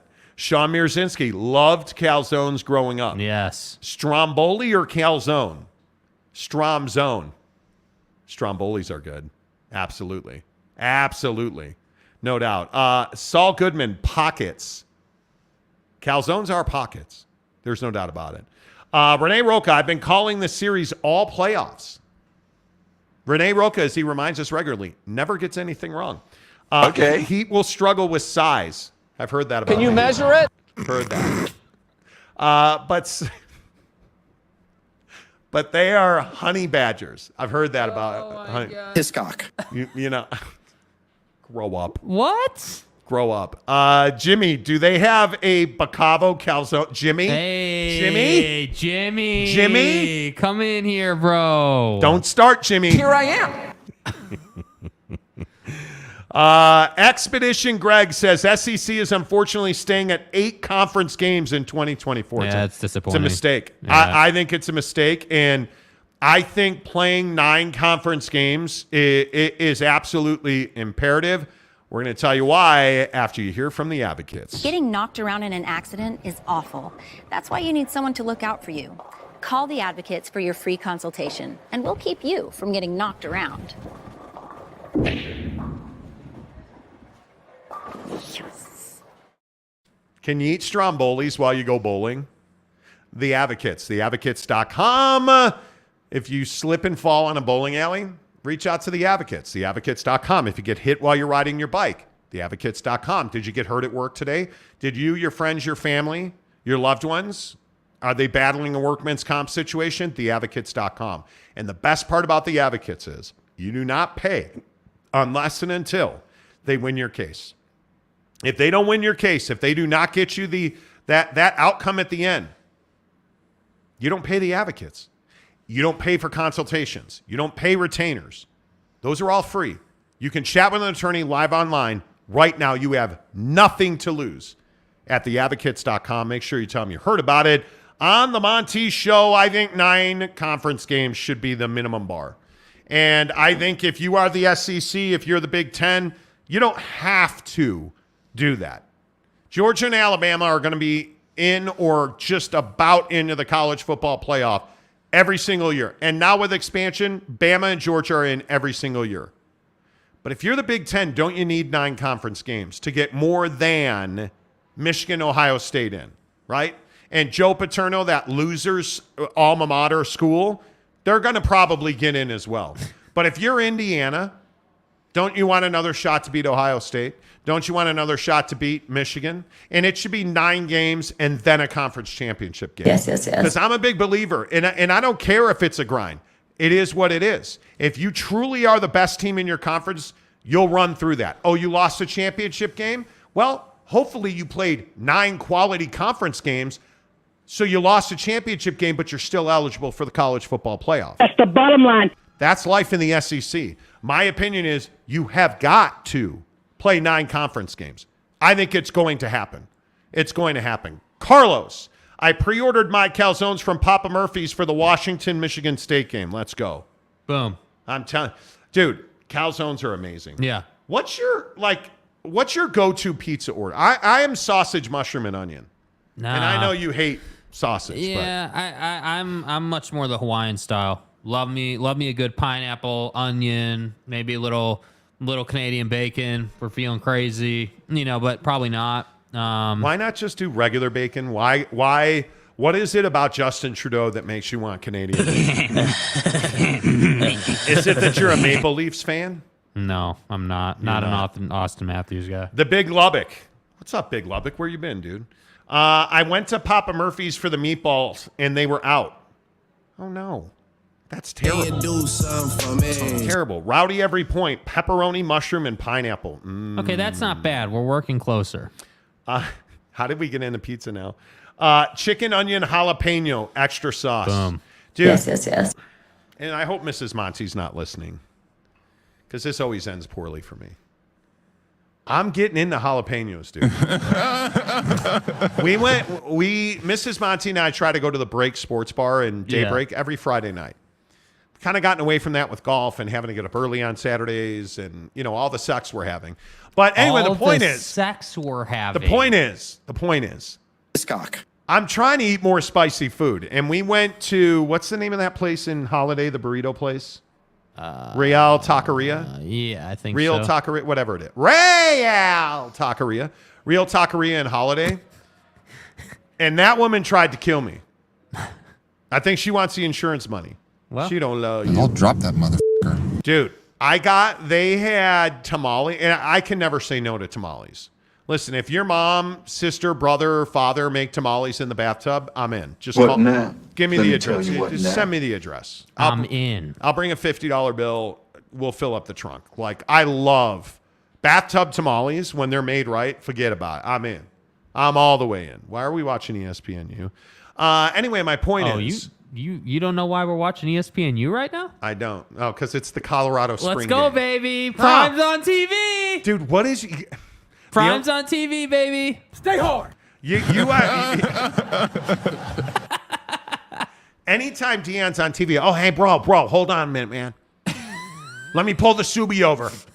Oh, shit. Coach Prime's on TV. Yeah, dude. Come on, hop in, Prime. Anyway, I am trying to eat more spicy food. And I am. Yeah. I am. Rick Forrester, stop it. Watermelon on pizza. No. Jeremy Callahan, real diarrhea, taqueria. No, dude, real taqueria is good. It is good. Jimmy Otson. Jimmy. SEC should use extra league games as leverage for more Disney dough or wait for the ACC teams to join. Otherwise, they will be asking for 10 games next. Well, you ain't wrong about that. Oh, God. Mayor McCluskey. Oh, boy. Would you rather? Oh, boy. Oh, my. Put blue cheese and olives on a pizza, bullet. Or admit that Alex Caruso is the most overrated mid-player in NBA history, all NBA defensive team. Just saying. That's every day. You ain't got to love, but you can't hate. That's my guy. Matt Ritson, calzones, Italian sausage mushroom with marinara. Boom. Dude, Boom. you have got to get on the Italian sausage grind. Because it is. I'm not. Dude, you can't have it all the time, man. Renee Roca. We used to buy tamales from the Walmart parking lot. Stomach of steel. Stomach of steel. Last time we were in the great city of angels, Los Angeles, California. We were staying at my sister-in-law's house. And some dude just comes up and knocks on the door. And it's this Hispanic gentleman. Distinguished looking dude. Distinguished. And he had like a cart full of homemade tamales. My sister-in-law bought a bag of those pork tamales. Dude, Here I am. She turned her head. I sucked those things down my throat. Whoa. I was all on that, man. Whoa. I was on that like flies on a pile of dung. Cock. Dude, those were so good. That was not the same trip where I had rapid, painful, powerful diarrhea. That was on a $200 meal at Mastro's Ocean Club. Right. The tamales, no problem. No problem whatsoever. Gabriel, afternoon, guys. Speaking of sauces, vodka sauce is underrated. It is. Terribly underrated.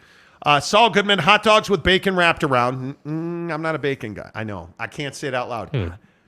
I am not a bacon guy. I don't do bacon. I don't. Gary says, pause, bro.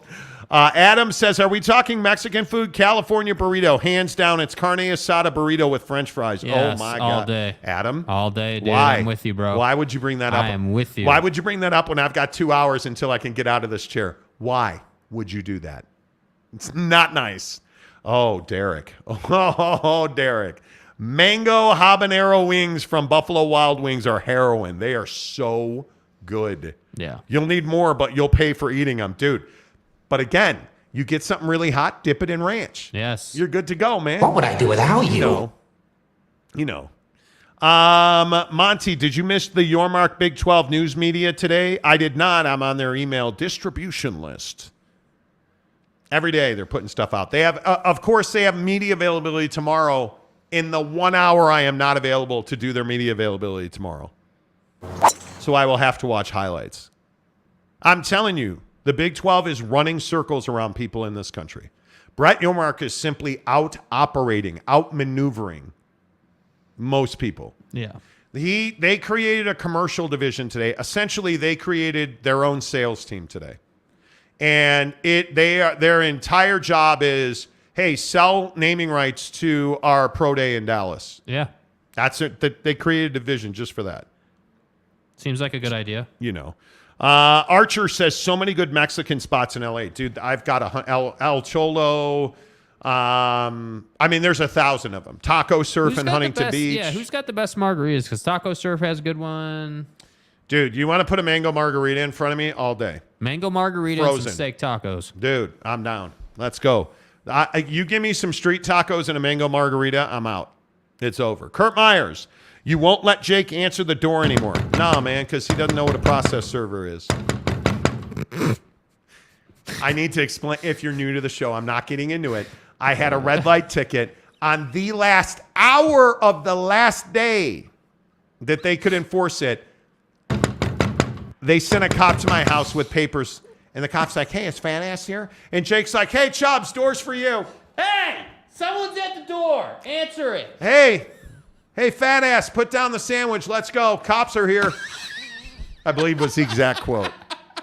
Jackass. Rick says we need more taco trucks, always. Montezuma's Revenge. See, San Diego, it's not just for eating tacos. Saul, fat tummy empanadas. What? Are you serious? Huntington Beach Taco Surf under renovation? Love that place. Love it. Gary says Long Beach tacos slap. Truck stop Gumby. Fat? Yes. Yeah, dude. Yes. Yeah, bro. Tom Dean, frozen margaritas equal a brain freeze. All day. He won't do it.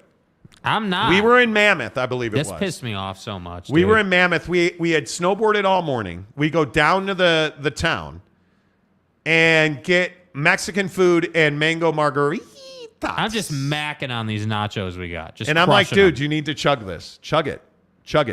And he does. He gets a brain freeze. Grow up.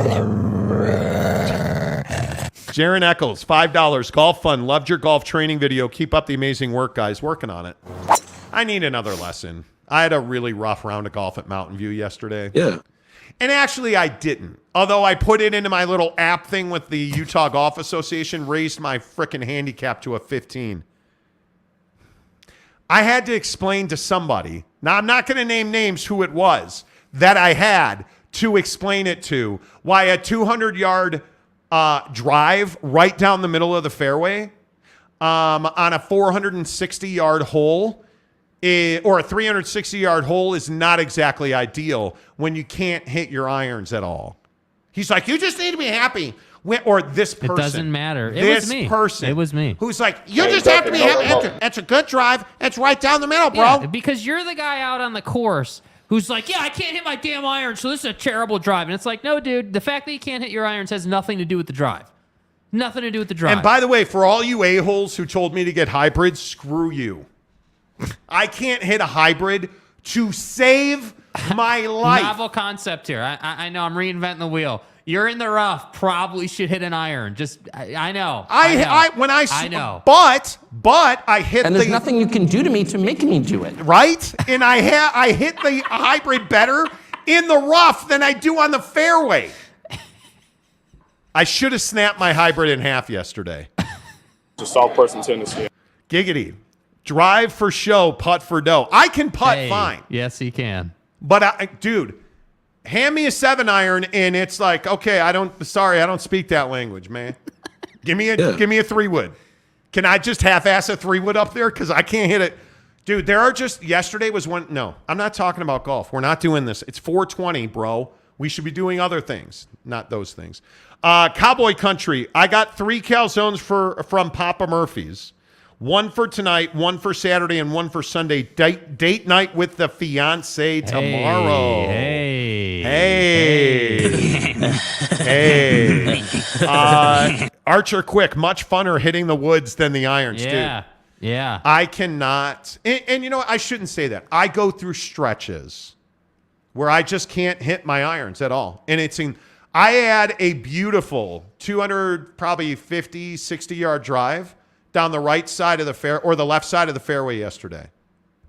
I went to hit an iron. I hit it like 15 yards into the rough left. Because it's garbage. Okay, you're an amateur. You're fat. It's like your 17th hole, because who doesn't have 17 holes?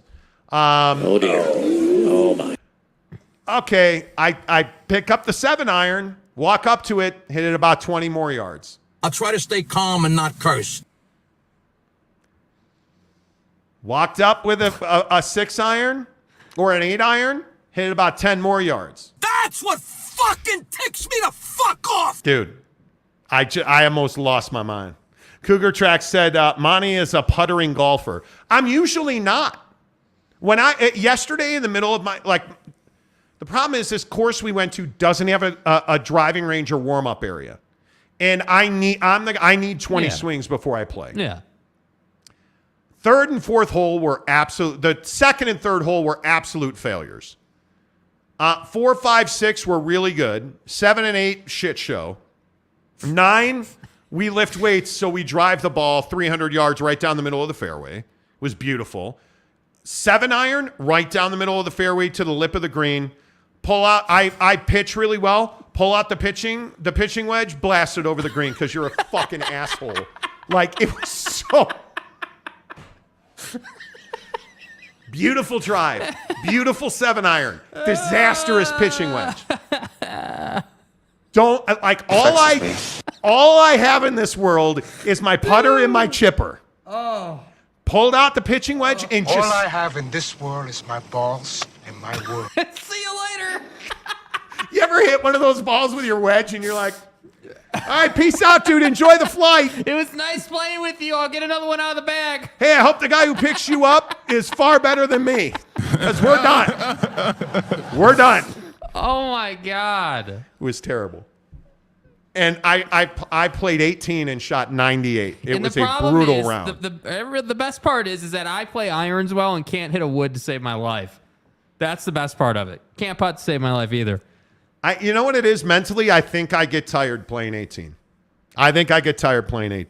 So, Mr. Preston says, I have a guy who comes by my work every other week selling homemade tamales. I've had them for the last 14 years. Amazing. I'll get his number. Best I've ever had. Dude, it's amazing. Yeah. Dallin Sproul says, don't worry, shot my first 98 last week. Dude, down. We should play, bro. Tom Dean, Monty has 4 years of golf eligibility left, and I should use it. Charlie Arnett, seen your swing on Instagram. It's not that bad. It's not, and you guys are going to think, again, I'm self-aggrandizing. Here we go, fat ass talking about it. But as I've lost weight, I've lost about 17 pounds. As of this morning, I've lost 17 pounds since I started playing golf. It changes your swing. I don't know how other to say it then. It changes your swing. It changes your swing. Yeah.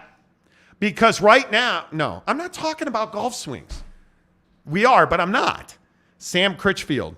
Got to keep some buckshot for the back nine. You're not even playing with that, bro. You joke.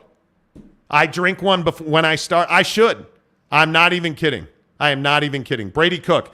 Golf is so up and now 1 minute you're good and the next you're struggling. Man, dude. It's the game, dude. The truth. It's the game. Playing Canyons tomorrow morning in Park City. Our official golf club here on the Monty Show. You guys. Probably official club of me shooting 120. Yeah, you're right. Yeah, I had a rough outing last time. We played 9. I shot a 53 at Canyons. But to be fair, those greens are PGA greens. Like, they're tough greens at Canyons. And, dude, I want to play it differently tomorrow. You can't be, like, there are certain holes you have to hit driver. But there are other holes where you could hit long iron, 3-wood, and maybe be a little more accurate. You're not wrong. You're not. There's a lot more 3-wood and hybrid on that course than you'd like to admit. Yeah. And that's the other thing. When my 3-wood's good, forget it. Yeah. I am. All I ask, I don't want to be a scratch golfer. I just want to have a chance at a birdie every hole I play. And you did have a couple of chances. I had my pitching wedge let me down yesterday. You guys don't care about this. Reister says Monty looks like a bowler, not a golfer. You're not wrong. You're not wrong, dude. But wait. Catch me outside in September, and we'll see. Mm-hmm. Tom Dean, PGA on Apple TV Plus. We were watching it today. Yeah. Yeah. How about my guy Jordan Spieth actually playing well? Kurt Myers, did you see the OIAI? OAI? Al Pacino. Al Pacino is having it. Why is this? Somebody needs to I like that dude came out and was like, I didn't know that I could get people pregnant. What do you mean you didn't know that you could get people pregnant, bro? What do you mean? She's 29. Like, what did we talk about with Bobby D last week? Dude. Robert De Niro, same thing. Pounding box like a porn star, having a kid at what was he, 79? Something like that. Yeah. That is unfair to that kid. Because you're 83. You're 83, Pacino. 20 years when your kid graduates college, you're going to be dead. Yeah. 10 years when your kid hasn't even gone to high school yet, you're probably going to be dead. How fair or unfair is that? Now, the mother is a young lady.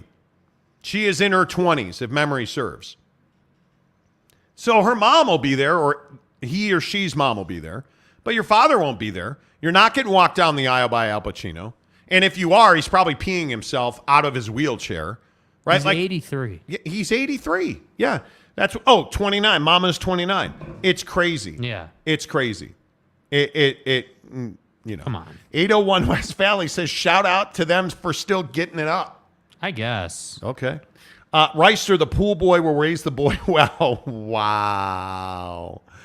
Sean Mirzinski, who has a kid in their 80s. Dude, That's what I'm saying. I want to be throwing my back out with my driver when I'm 80. Mrs. Monty and I, come on now. You know. Salty drunk, still salty. All the way from Melbourne, Australia, mate. Loving the elite NBA coverage as usual. Let's do another hindsight draft. Hey, bro, you're the one who started that, not us. Not us. Don't even. Tom Dean says blue pill, baby. Jared Eccles says Canyons is tough. Have you been to Canyons? It's a beautiful course, though, dude. I mean, the fairways, the way the rough is cut, like the holes. I love playing there, dude. It is green. It is soft. The only thing that's difficult about Canyons is the fairways can be tight at the turn, and the greens are multi-tier. And you have to really, the thing about the greens at Canyons Resort in Park City, the Canyons Golf Course in Park City, you have to be very good with your shot into the green. Yeah. Your approach to the green has to be, because if you're on there's several greens where if you're short, you're screwed. Yeah. If you land short of the pin, it's going to roll right back to you. If you land long, you're going to wind up having to putt down a level, right? And that's the only thing I would say. But it's fun, enjoyable golf. It's beautiful. The course is well manicured. The rock formations, quiet, silent, and the staff is great. Like Canyons, I'd play Canyons every day if I could. Their carts are grade A. Yeah, that's totally. All right. Why don't we talk about the NBA Finals? Because the NBA Finals do tip off tonight. Mm-hmm. And one of the things that I think is very interesting, what will the ratings for this game be?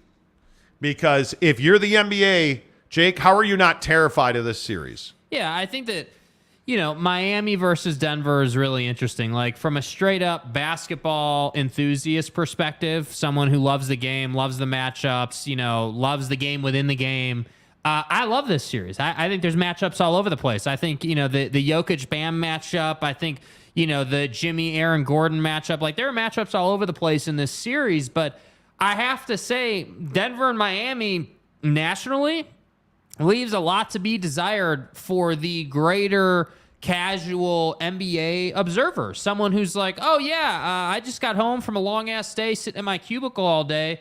Is there anything on tonight? Like, the person who's like that kind of unplugged person who is going to watch a big matchup because they know it's Lakers Celtics, or it's like, some nameplate against another nameplate. I don't know that person is so enthused about Miami and Denver. Like, it doesn't have that fire. It doesn't, like, if you say, Warriors, Lakers, Celtics, Warriors, Bulls, Celtics, or whatever. Like, I don't know, man. Like, major market teams, the casual fan is going to be engaged. Now, are they going to sell out buildings? Of course. The NBA Finals are always sold out. It's a great place to go. It's a lot of fun. But I'm not convinced that your garden variety basketball fan is going to be scintillated by Jokic's game, or is going to be scintillated by some casual matchup. I'm just not convinced of it. And we saw it at the college level. You look at UConn and San Diego State. Oh my God, what a Cinderella story San Diego State is. But nobody watched because nobody cares about UConn and San Diego State, right? So that's the trouble I have. By the way, no LeBron, no Steph, no Cadizzle. We get Jokic and Jimmy Butler, right? Ye of Michael Jordan's blood. Like, okay, great. Like, cool. I'm just telling you guys, like, the viewership on this, I think there is a real chance that it could be much lower, and the NBA season could kind of go out just chilling. Whereas, like, with the NHL, I think the NHL is always going to do what it does, because the NHL has this fan base where it's the Stanley Cup final. And if you know anything about hockey, you know that the hockey playoffs are bomb. It doesn't matter who's playing. They're really good. And this year there's been some terrible games. That last game with Dallas and Vegas was terrible. 6-0 loss. Like, that's embarrassing in hockey terms. But overall, you just know the Stanley Cup final and the Stanley Cup playoffs are really good. It doesn't work that way for the NBA. There are some matchups that just are not good. So, yeah, I don't think that the viewership is going to be great, but maybe I'm wrong. Maybe the NBA has done such a good job marketing and such a good job of storytelling and getting the word out there that, a bunch of people are going to watch. But my instinct says that this will be a lower viewership finals. Yeah, I am concerned about the viewership because I think it's terrible for the NBA, and I think, and it's not that I don't like Denver, or it's not that I don't like Miami, and I think Miami has proven to be a major market in this league. But I think when you look at the way that this league is built, its brand, it's not built on small markets like Denver. And with all due respect to the Utahs and the San Antonios, I don't think that those are the draws in this league. And You look at, we talk about reach, like what have we been talking about for months and months and months now with the Pac-12? If it's a game of reach, how many homes can I get into? Yeah. Frankly, it's a volume problem. And I think in Denver and to a lesser extent Miami, I think those are smaller NBA markets. Yeah. And I would say the same thing about Orlando. I would say the same thing about Charlotte. I don't think two smaller market teams is good for the NBA. I don't think it's good for its partners. I don't think it's good for its brands. And I think it's going to be a great series. I think that the quality of basketball is going to be very high. I think this is going to be a long series. But is this a good series for the NBA?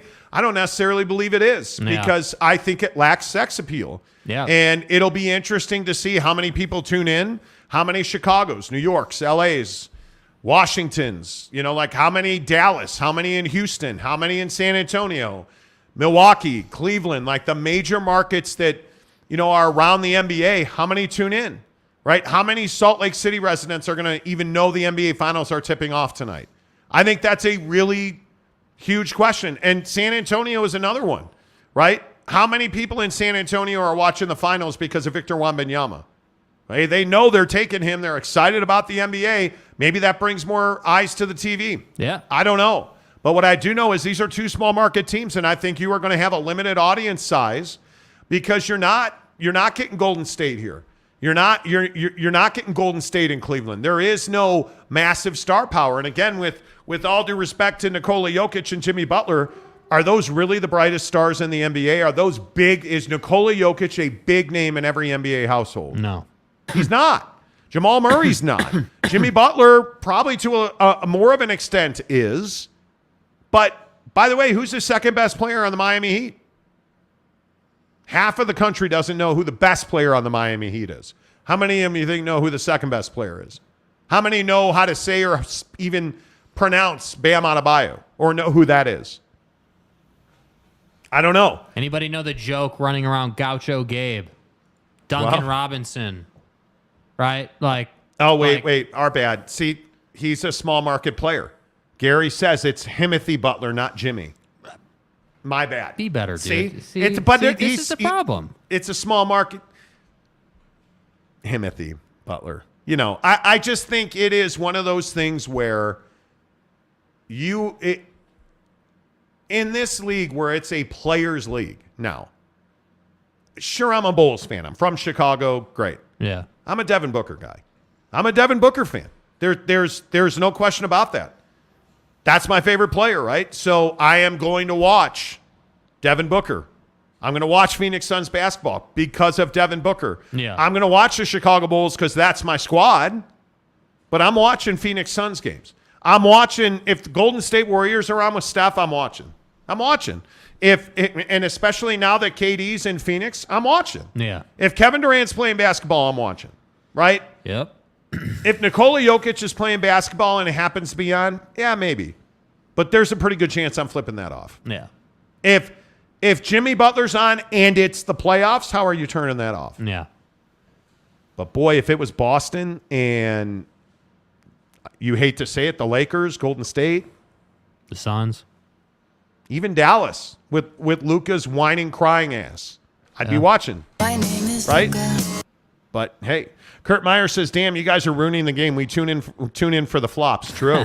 It's absolutely right. they're trying to legislate that out of the game. That's absolutely right. Is Miami really that small time? This is an interesting discussion. As an NBA town, Miami's pretty good. You get a lot of luminaries. It's Wade County, Florida. It's DJ Khaled. Totally get that. It's going to be lit. But how many people in Little Havana?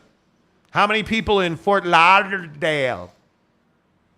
How many 79-year-old wrinkled white guys are watching the NBA in Fort Lauderdale? I don't think it's a lot. And I've had this argument with people in Miami. Is it a good sports town? Absolutely. Yes. Is it a major market? Yeah, I don't know that I can say that. It's not New York. It's not Chicago. It's not LA. Yeah, I don't know I don't know, man, if that's the case. I really don't. I don't think, and this is just me, I don't know that I can say with all certainty that I don't think I can say with all certainty Miami is a major market. Yeah, and I think the problem is that, again, there's not star power in this series. Like, yeah, sure. Jokic is an MVP. Yeah, but not a household name. San Diego State says, just enjoy the damn game. It's hard for me to do that. Yeah. I'm not excited about the NBA Finals. Also, you need to understand that when you do a show, you don't watch the game like a fan watches the game. Not to say that we watch the game better or something. It's just different. Like you're looking for little things. You're looking for angles. You're looking for conversation points. So I'm not just flipping it on and then on my phone the whole time and just watching for the highlights or something. You know what I mean? Like just enjoy the game, yes, but at the same time, I'd like to be able to talk about LeBron not shooting well. I'd like to be able to talk about Jason Tatum not being clutch. I'd like to be able to talk about the fact that Jaylen Brown is not a supermax player because he can't go left, right? But I don't get to talk about those things because it's the Nuggets and it's Miami. And both of these teams are pretty equal. And both of these teams lack LeBron James or Kevin Durant or some huge name. That's just the reality of the situation. So we can sit here and say, yeah, just enjoy the game. And I will. But I'm not going to beat around the bush that it's not Los Angeles and New York. It's not some amazing NBA finals. Yeah, and I'm not trying to be a hater, you guys. I'm not trying to be a hater. I truly am not. Dallin Sproul says, Bam second during regular season. Caleb Martin during the post. Caleb Martin's been great. Hot, dude. Does anybody know who Caleb Martin is? Does anybody know that he's got a No, they don't because he was undrafted and he's not a star. That's what I'm saying. Like nobody knows that. Yeah. Nobody knows that. It's amazing. And donuts. Pat Riley looking for another ring would be a great story. Totally agree with you. But I think it's interesting on the Caleb Martin front. Like, what about Gabe Vincent? What about this Duncan Robinson stuff? What about Tyler Hero possibly playing in game 2? Mm-hmm. Like, how many people are actually talking about that stuff? Yeah, you flip on SportsCenter and Woj is talking about it, right? And again, I'll go, where's Jimmy? Jimmy's right there. I'm not saying that Miami is small time I'm not saying any of that. On a national scale, will Miami, Denver do big numbers or do consequential numbers? Will it be a larger viewership or will ratings be down? That's the question. Yeah. Delaric says Miami is a major market for only basketball what I would say. Yeah, I think the Dolphins do well when the Dolphins do well. It's not a baseball town. The Marlins are an embarrassment, right?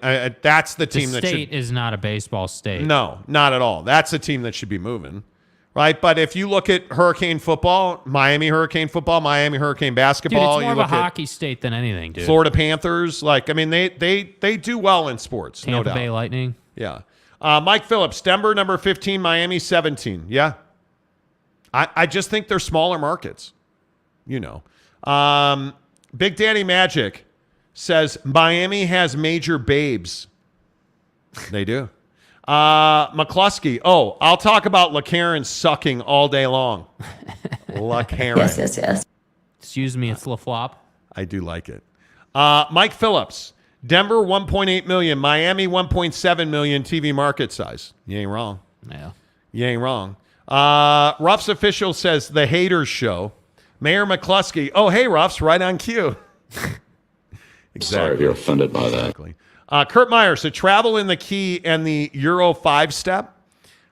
I'm not the guy. I think they should legislate flopping out of the game. Yeah. Everybody flops. Do you think, LeBron's not playing, so there will be no flopping in the finals? Right? Because LeBron's not there. He's the only one in the NBA that flops. He's not. You're going to see a ton of it. Yeah. And they should legislate it out of the NBA. Yeah. It's not LeBron's fault.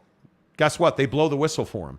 That's why he and everybody else does it. Yeah. Dallin says the Heat have 3 championships as a franchise. Only Spurs, Warriors, Lakers, Celtics, and Bulls have more. I don't think anybody is saying that the Heat are a bad organization. We're having 2 different discussions. Dude, LeBron and D-Wade in as Miami Heat was iconic. Shaq and D-Wade. Like, iconic. We're not there anymore. Shooter, Texas. San Antonio during the years with Duncan, Parker, and Manu. Those were fun games to watch. But you see my point. So, okay. So there's a fair point to be made. Hey, if you're a small market team and you have stars like that, you can overcome being a smaller market. You Absolutely. can. Absolutely you can do that. No question about it. But no star power, smaller market, that's not going to work out too well for you. Yeah, and I just think it is, and look, this is just my opinion. I just think that if we're talking about ratings and we're talking about the hows and the whats and the whys and you guys, ratings are a very mechanical being. It is simply turn on the TV. What are you watching? Okay, you count. How many people are going to flip on the TV to watch the NBA Finals? That's what I'm talking about with Miami and Denver. It's not they suck or it's boring. How many people are going to watch the NBA Finals? And I think it will be lower. I think it will be lower. Adam says maybe you can talk about the way Jokic carries an EpiPen in his pocket during games, just in case someone is allergic to nuts after dunking on them. Well, I don't know who Jokic is. J-O-C-I-C. I don't know who that is. I mean, Jokic. I don't know who that is. Monty and Jake are succeeding at being haters without trying. They're just built different. And, I roll out of bed hating people. Ain't ducking, no smoke. Dallin Sproul. Caleb Barton was a star in college. Yes, he was. Does anybody know that? Does the Garden Variety NBA fan know that? Apparently, NBA executives didn't know that either. That's what I'm saying. Alan or Elaine Train says Quentin Grimes is my favorite player. Nice. That's one way to go. Scott of Greywater. Now, if Jalen Green was in the finals, the ratings would be fire. Mm-hmm. Why Jalen Green? Why? Big Daddy Magic. Monty is not a hater. He's the real big deal in the podcast business. My podcast is tiny. This show, we do all right. Yeah, we don't do a podcast. We tried to explain that to somebody. Okay, Delaric says, bring back 5K fines for flopping. They are instituting fines in the NBA for flopping. Brandon Butler, what's up? Ratings will be down. NBA markets players, not teams. NFL markets teams, not players. When your stars are eliminated, you reap what you sow. Dude. Facts. I couldn't agree more. You're wrong about that. Jim Choi says, Pat Riley, we trust. Renee Roca, still a larger holdover of Heat fans from the big 3 years. Oh, that's true. Yeah, I don't disagree with that. That's true. Yeah. C. Kaufman, it sounds to me if the NBA teams in the finals don't have big names, they won't be watching the NBA finals. I think that's true. I think it's going to be good basketball. I'm looking forward to watching it with my calzone and meatballs. I am. You think I'm getting calzone tonight? Dilly. I'm doing it. And you can't tell me no. I will do it. Salty Drunk says, who cares what the ratings will be? Well, that's a huge talking point in this market. In this country, when you have a massive amount, do you guys understand that the TV partners pay billions of dollars a year to put NBA games on TV? They care. The business model needs big ratings. They need big ratings. It's a competition where all teams should have a chance of winning. Otherwise, let's just make it 4 teams competition. Dude, every team has a chance of winning. That doesn't mean every team wants to win. That's right. That's what I'm saying. So it is what it is. All right. Monty makes you money sometimes, occasionally, is the name of the segment.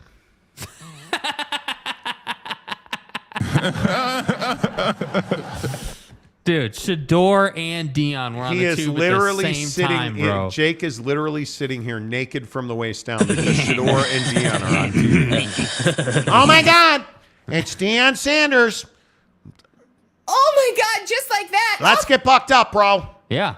Yep. Deion's I'm so bricked up right now. They scored 39 points in the spring game. They're winning a natty, guys. 12-0 in the pack. Don't fuck. Well, they're going to win 2 games, maybe. I'll give them 3. Monty makes you money. The Miami Heat. Game 1 in the NBA Finals at the Denver Nuggets. -8.5, 219, 6:30 on ABC. Jake, what do you like in this series? Yeah, I think the test is going to be, does Jimmy Butler get tired at the end? That's what I think is really interesting because he carries them at the end. We all know that. That's where the legendary Timothy came from, right? Like you think about, his performance late in games, and that's what's brought them wins. And I think that they're going to need that same kind of formula. I don't know how Bam is going to slow down Jokic. I don't know what they're doing about Jokic, and you don't. And I'll go back to this on Denver. You don't need to stop Nikola Jokic. Mm-hmm. Let him score 50. Who cares? The guy you cannot let get loose is Jamal Murray. Put your assets into stopping Jamal Murray, and you will beat the Denver Nuggets. Why did the Lakers lose to the Nuggets? Couldn't stop Jamal Murray. Jamal Murray tortured them. And if you look at the Denver-Phoenix series, Jamal Murray tortured the Suns. Couldn't stop them. You want to beat Denver, it's not Nikola Jokic. I'm telling you, as sure as your mom birthed you out the canal. I don't know why I said that. As sure as we are all watching this show, it is not Nikola Jokic. It is absolutely, positively Jamal Murray. Yeah. Having said that, Himmy and the Heat will cover the 9. Dude, It's a little are you electric okay, shock bro? or something. Dude, man. are you okay? Himmy and So the don't Heat even think about messing with me. will cover the 9. I think Denver wins the game. I think they take a 1-0 series lead. Yeah, I think Miami's going to win this game. I think that the Nuggets are going to come out rusty. I think they will not shoot well in the first half because they've been off for so long. Man, that's an interesting talking point. And I think that Miami comes out and takes this game under the 220 and goes up 1-0 and kind of rocks the boat a little bit. I think Denver is going to have a much better second half. Now, understand, they're 34-7 at home. Remember altitude here. But if you look back, Denver has not played since May 22nd. Yeah. 10 days. Yeah. Guys, Denver has not played since May 22nd. Yeah. They've just been chilling in the cut. And you look at Miami, and Miami has had to grind and grind. They went through that series, obviously, with Boston. Their last game was 3 days ago. They played. They're sharper. They're more ready.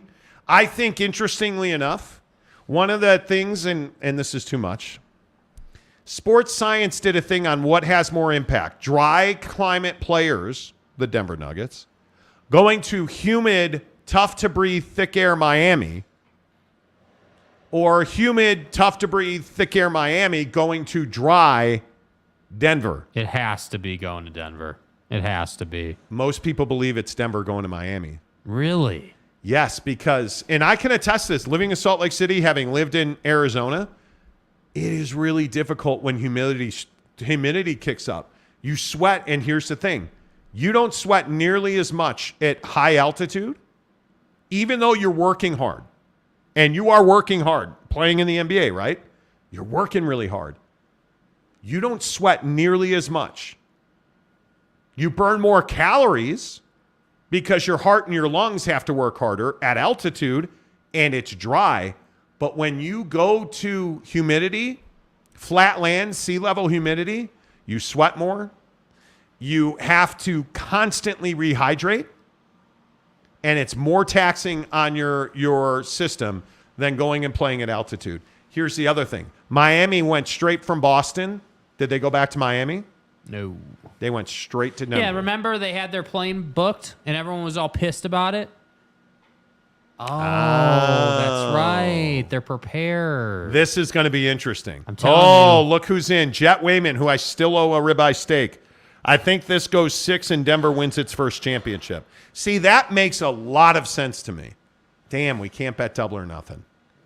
I think you're right. This feels like 6 in Denver to me, but I honestly think these are a couple of point games. I don't think that this is a blowout series. So you're thinking Denver's winning their championship on the road? I do. Because the thing that worries me is at some point, and I think it'll be the second half tonight, I do believe that Denver kicks in the gear and wins this game. I do believe. And Maury Alvarez. Maury, the Floridian. Floridian who is from Utah. It's harder to breathe in humidity than altitude, in my opinion. And I think it's a major factor in this series. Yeah. I think, this is going to sound, oh, wow, bro, thanks for stating the obvious, badass. Who's the first home team to lose a game in this series? Because that could very well determine it. Yeah, I'm saying Denver is tonight. That could very well determine it. You think Denver? I think if Denver loses tonight, they lose the series.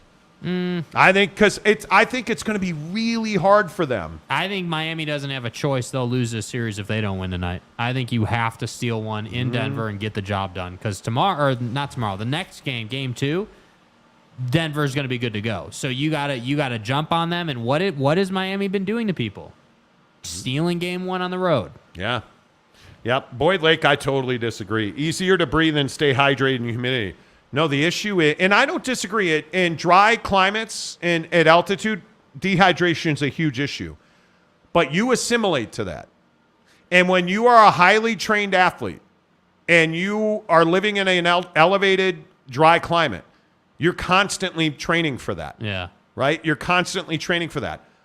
But what are you breathing? Think about this. And this is not me. This is sports science talking about this. Yeah. You're breathing thin, dry air. What are you breathing in Miami? Really dense, thick, moist air. Your lungs have to really work hard. Your lungs at altitude restrict. Like it gets tough. It's hard to expand your lungs. Like it's the exact opposite at sea level. It's really tough for your lungs to process all of the humidity, all the moisture that's in the air. Yeah, dude, I'm that to me, and this is who I am. That's the most exciting thing here. Yes! That's the most exciting thing. I'm excited about that. John Penrod says it's the Heat for me. I'm not going to doubt them. Well, you're not wrong too, because Himmy is him. Yes. Like the way they've going. Yeah, dude, the way they've gone, I don't think you're wrong at all. MJ Bassett says hit the like button, casuals. Great show, guys. MJ, appreciate you very much. Thank you for the tip. Thank you everybody for the tip. Let's see. Salty says although Butler gets nearly as many calls as LeBron, so it may be close. He gets a ton. He gets it, and Jimmy Butler gets a lot of touch fouls. Like, he'll go up and a guy will just, like, tap, and they'll blow the whistle. And it's always that foul, that foul, like, and it's going to be Michael Porter Jr., who I think spends a lot of time on Himmy, too. Oh. No, I didn't do anything, bro. What's the whistle? Little touch fouls. By the way, did you guys see the NBA official controversy? They are putting... it's a reward to officiate the NBA Finals. Yeah. And they are taking an NBA Finals official out because he used a burner account to defend himself and other officials on Twitter and social media. Eric Lewis. Yes. Who is a veteran official. Is out. Here's the question, though. Why do we need Scott Foster and Tony Brothers? Because Tony Brothers, in my opinion, is one of the worst, if not the worst, NBA official. He is, and I know I'm probably the only one, but he is an embarrassment as an NBA official, in my opinion. Yeah, I agree. When you have a guy like Ben Taylor, who's an alternate, you have Mark Lindsay, who's an alternate that's an excellent official. And I'm not saying, look, James Caper, Mark Davis, I think Kane Fitzgerald's an excellent official. Tony Brothers is a joke. Yeah. And Scott Foster is a terrible official. Yes. A terrible official and listen, I know Zach Zarba gets a lot of heat. I totally get it.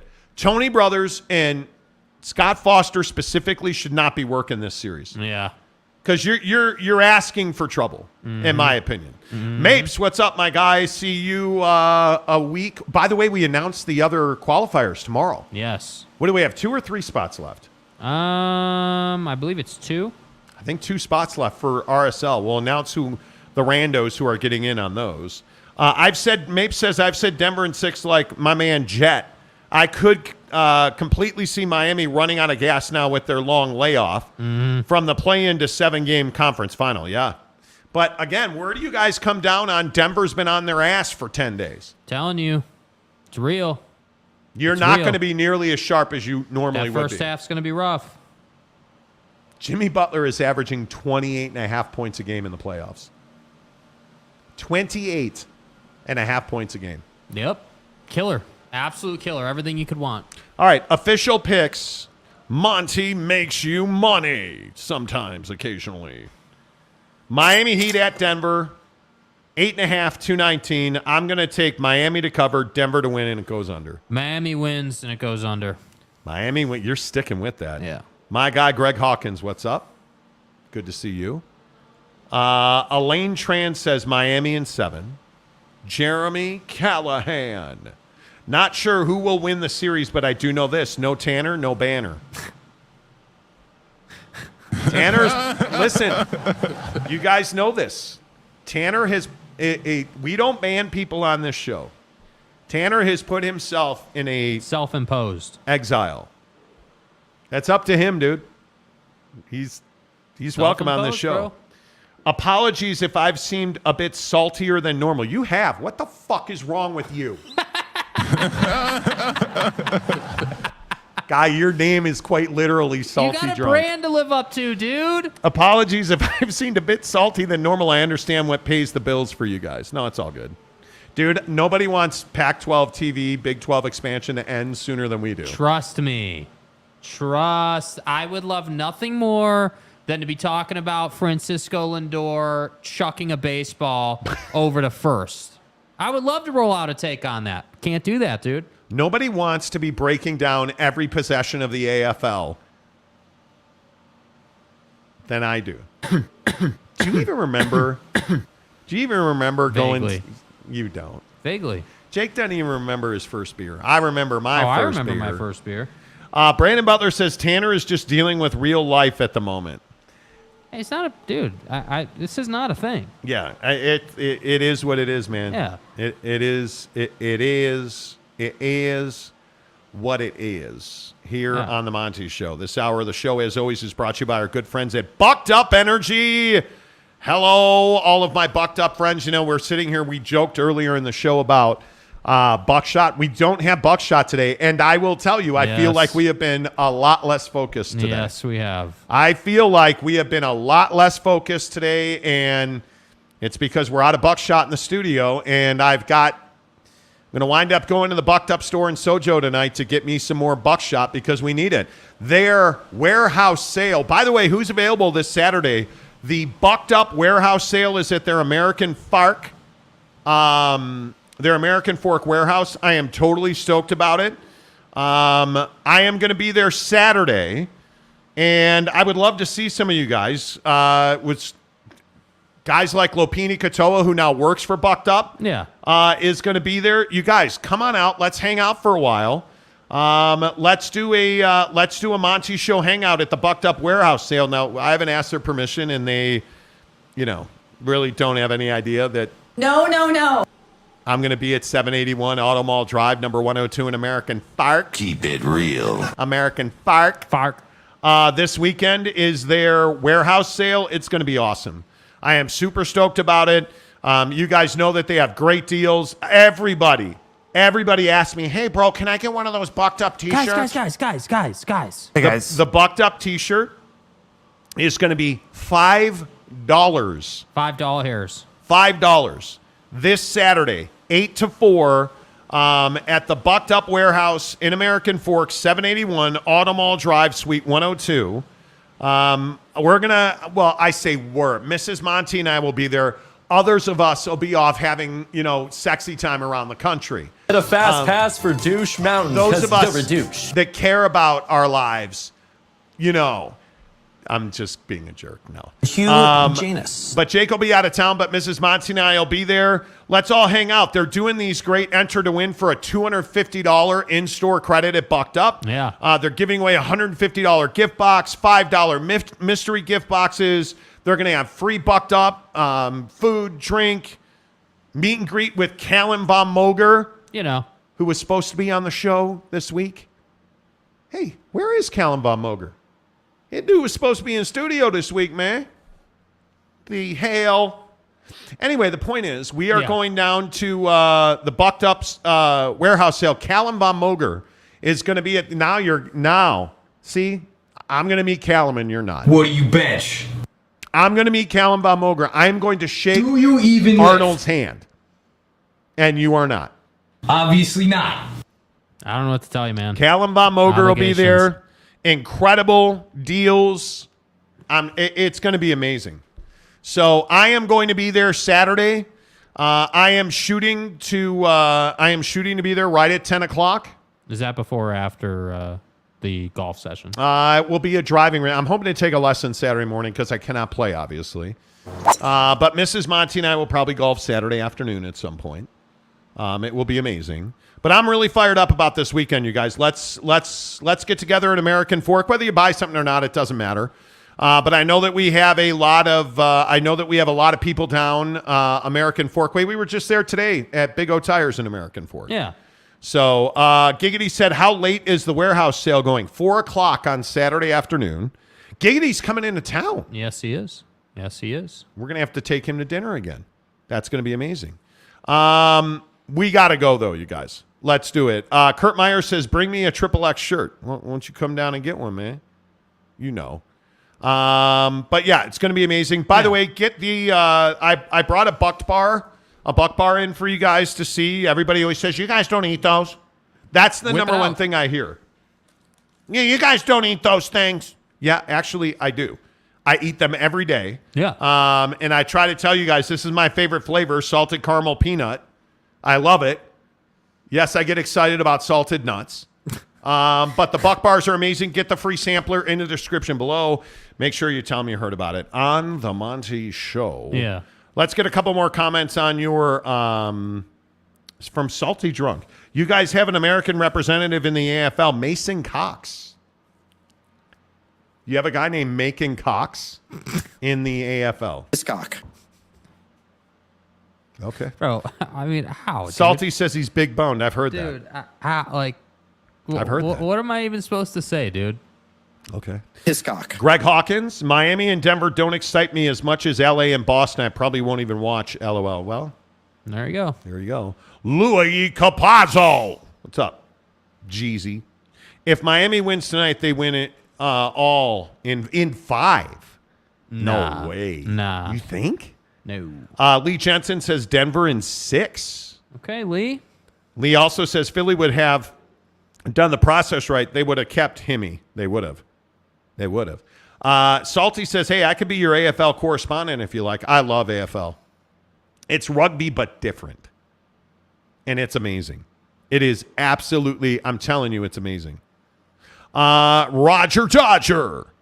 Dude, how about your boy Thor, Roger Dodger? Yeah, Noah Syndergaard saying he's the weakest link in LA right now. Mm-hmm. And he would give anything to throw one pitch the way he used to. Crazy. Give Denver one game to get back in gear. I think so. Yeah. I think so. I think that is a big one. Tom McConkey. It's a name saying day. What do you want? Pac-12 is over. Let's get realignment started. McKay Boyle gives us $2 say as a deal. Pac presented before CU possibly leaves. I don't know. I'm not buying the fact that they're going to present a deal.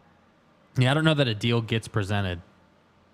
You know, I'm starting to think that, Patrick Kane out 4 to 6 months after hip surgery. Yeah. Ooh, interesting. Giggity says Syndergaard ain't wrong. No, he's not. Dude. Because Syndergaard ain't wrong because he ain't right. Yeah. He's just not that dude anymore. Nope. I hope he finds it because he is fun to watch when he is. The Great Floridian says, if Miami wins tonight, Miami in 6. See, I kind of agree with that. Got to win tonight, dude. I kind of agree with that. Let's talk about sports talk content, friends. Where do you guys get your sports talk? Because, first of all, I know we've talked about that dude on this show in the past. Mm-hmm. Did you guys hear that Shannon Sharp is reportedly out at Fox Sports? I heard that, yeah. I think it's kind of crazy. I think that wow, man. Man, is that good? Is that good?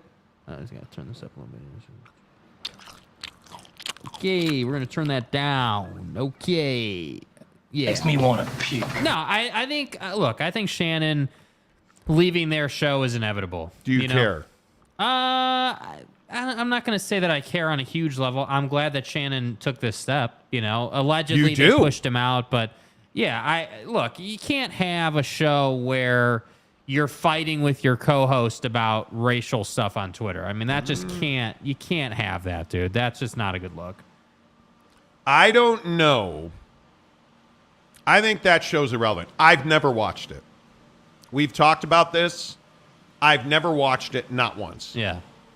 And I think the thing that's hard for me is that when you look at sports talk in our country, I think it's incredibly broken. Mm-hmm. I think it's all self-inflicted. I feel like I keep saying that today. You do. I think what's wrong with sports talk radio in this country is it's self-inflicted. I think we got to a point in the radio industry, and I did say we because when you work in an industry for 30 years, you're responsible for some of the things that happen. I've never been the biggest show. I've never been the best show. I don't know that there is a best show. But I think we took sports fans for granted. I think we got into this business of, Skip Bayless, who I knew way back in the day. I knew Skip Bayless back in the 90s when he was a writer in Chicago and Dallas, and we put him on Fox Sports, and he was amazing on the Jim Rome show, and then he turned into this guy, went on ESPN and said ridiculous things that he doesn't believe, in my opinion.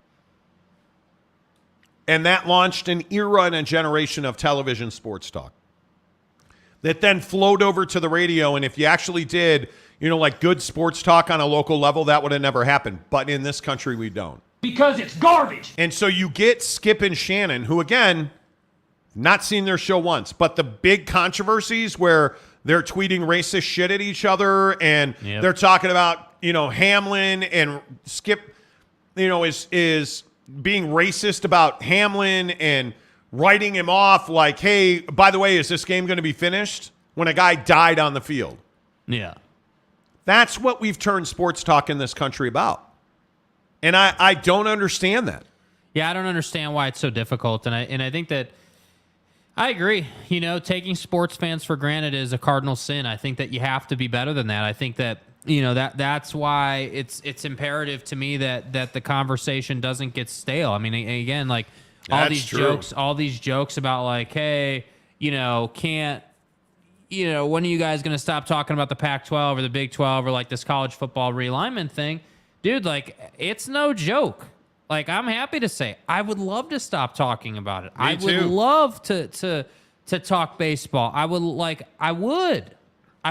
But the problem is that there are more of you that want to talk about it than there are that don't want to talk about it. That's just the reality of the situation right now. So for us, it's like, dude, like our whole existence here is to put on the best conversation we can every single day. And I think, that's why we work so hard at it. But I think that thought and like being intentional about it, that's what's lost on the radio industry and on these talking head shows. Like, again, like Pat McAfee, even with Pat sometimes I feel like, man, like this just kind of feels like just kind of blah today, Yeah. And again, like I'm sure we're not great every single day. I know that, but I think that there are shows that get to a certain level that then just take it for granted, and I don't think you can do that. That's a mistake. And I think the droning thing, I think the Pac-12 thing is a great example of that. When you're doing a daily show and you have a brand to protect, we're of course going to talk about the Pac-12 on a daily basis. That's Pac-12 football has been our brand for years, right? A lot of people know us for NBA stuff. We talk NBA pretty much every day. But guys like Salty Drunk get upset because we don't talk enough NBA. I got news for you. In this country, the Pac-12 and college football is far more significant than the NBA. Even though the NBA would be my number one if I had my druthers. Right? It would probably be my number two. I'm a football guy. NFL, college football, that's my jam. Yeah. I love the NBA. Do you know that I would love to talk more Major League Baseball? But there's not an appetite for baseball talk on the regular. In my opinion, on the national level, it does not exist. Mm-hmm. It does. Now, local, you want to go to Chicago, talk about the Cubs? Absolutely. You want to go to New York and talk Yankees and Mets? Absolutely. But why do you not flip on ESPN radio and hear a bunch of MLB talk? Or because there's not a huge appetite for it. NBA, college basketball, college football, the NFL, I think absolutely feed the sportsosphere, if you will. Mm-hmm. You know, and it's very difficult.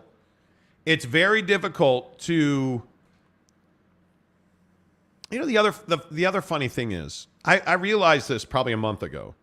I was talking to a guy I've known for a lot of years who gives us great information. And he's like, you know, this is what you guys are becoming known for now. Like, when people think about our show now, we're a football show that, hey, we just happen to be nails on the Pac-12.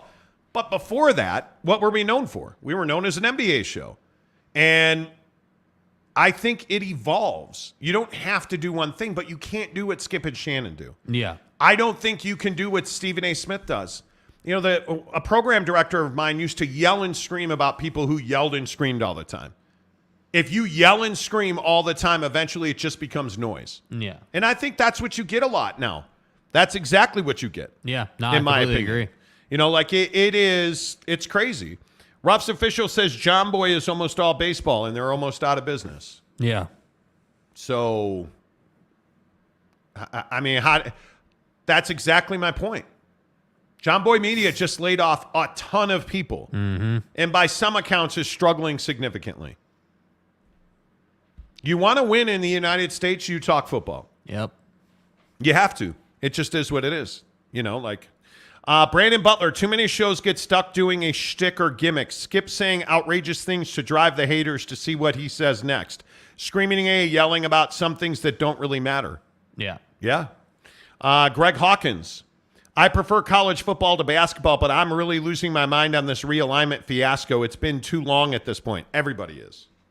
Do you think we love talking college football, Pac-12 realignment every single day? We don't. Laura Weiss. Best thing about Lubbock is low humidity. Too old for the humidity in Austin, Central, and Southeast Texas. Well, there you go. Yeah. Humidity sucks, dude. Yeah, I have to be brutal. honest with you. It sucks. Ruff's official says John Boy has 1.8 million subscribers. Thank you for telling me you don't know anything about media by telling me they have 1.8 million subscribers.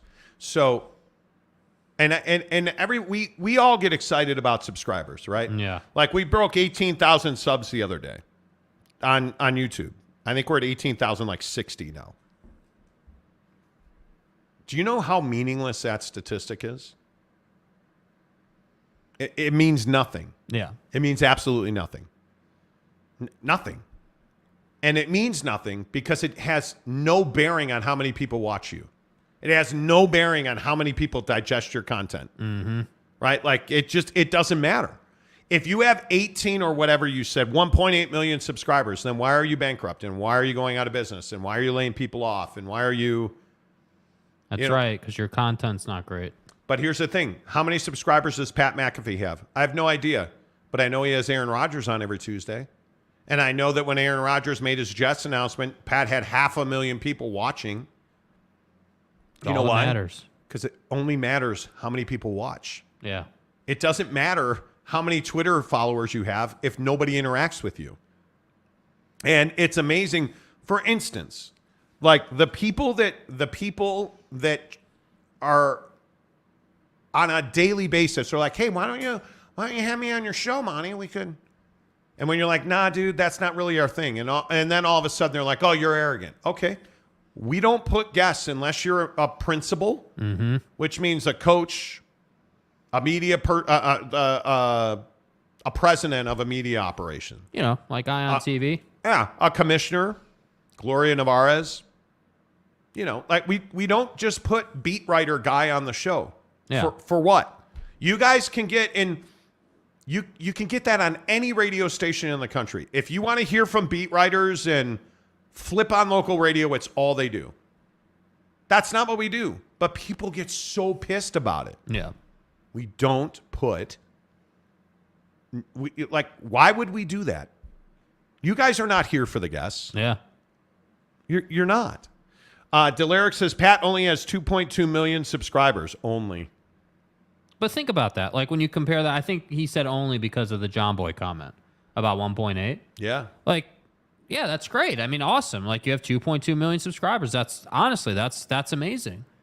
But the real balls of it is 404, almost 500,000 people watching when AR-12 came on, or like, that's what is the bread and butter. And so many people are like, oh, well, yeah, you know, you have this many subs. Man, you guys must be an amazing show. Like, I can't wait, dude. I can't wait till we have, because we're on track to be at 50,000 subs in a certain amount of time. We have all those projections. That's going to happen.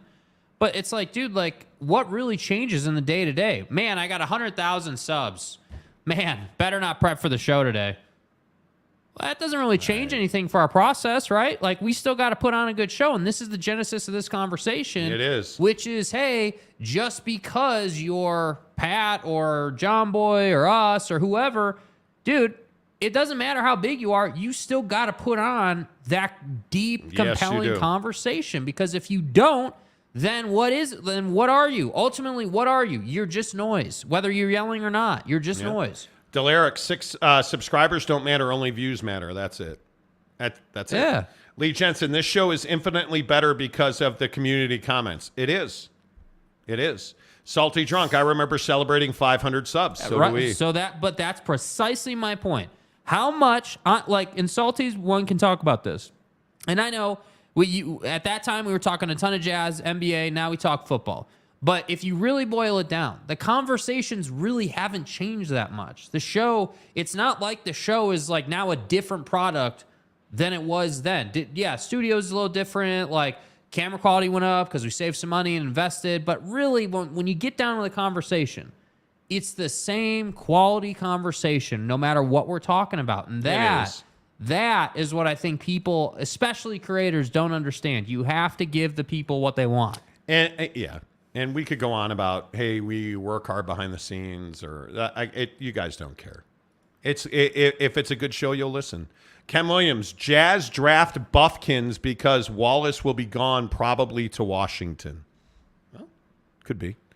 Arlington Bears, what's up, Chris Karn? How the heck are you, my friend? Monty, I may have less than 10 subs. I'm happy to come on the show anytime.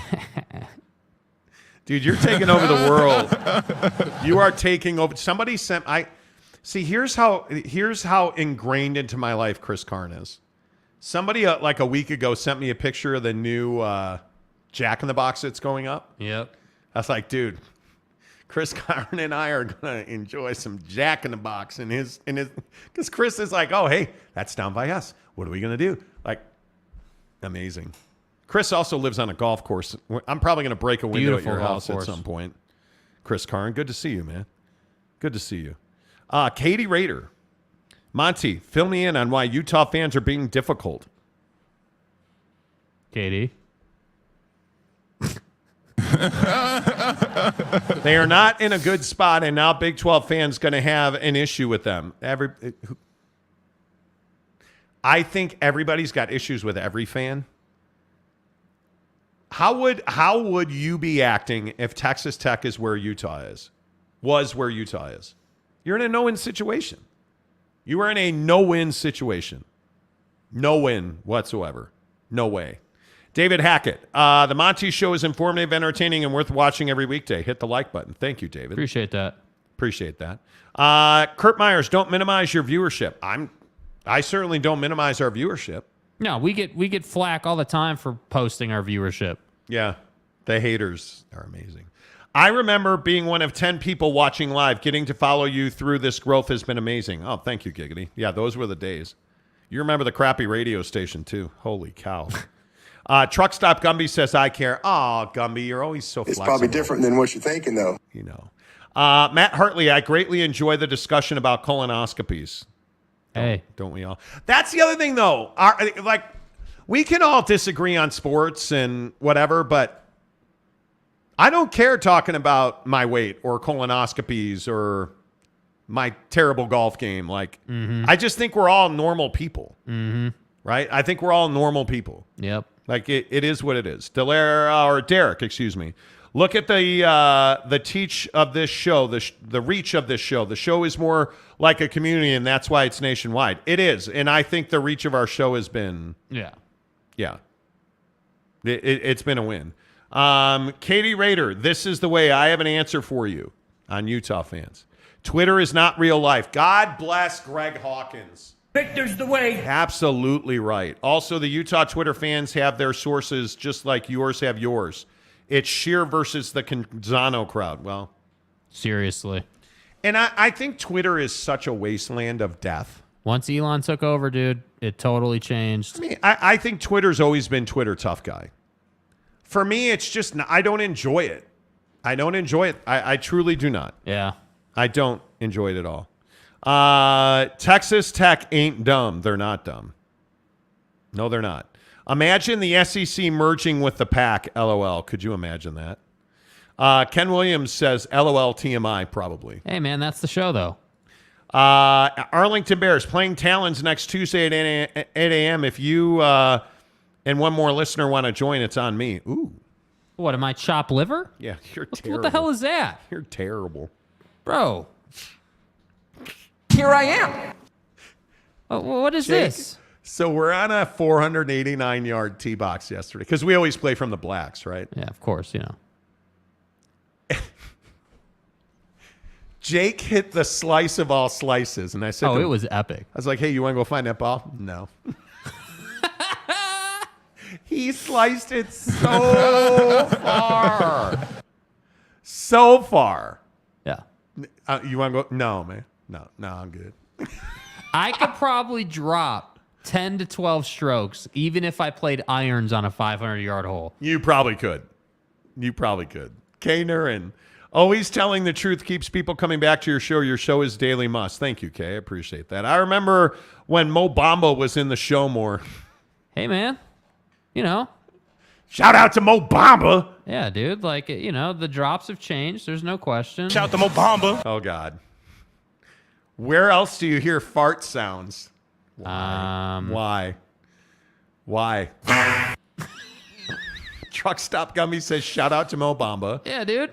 Saul Goodman says, Clown Zano. Everyone has their opinion. Everybody has their opinion. Mr. Preston, this show is the best. Sports, cars, food, and much more talk. Straight up truth. Thank you, Preston. Rick Forrester, where else do you hear fart sounds?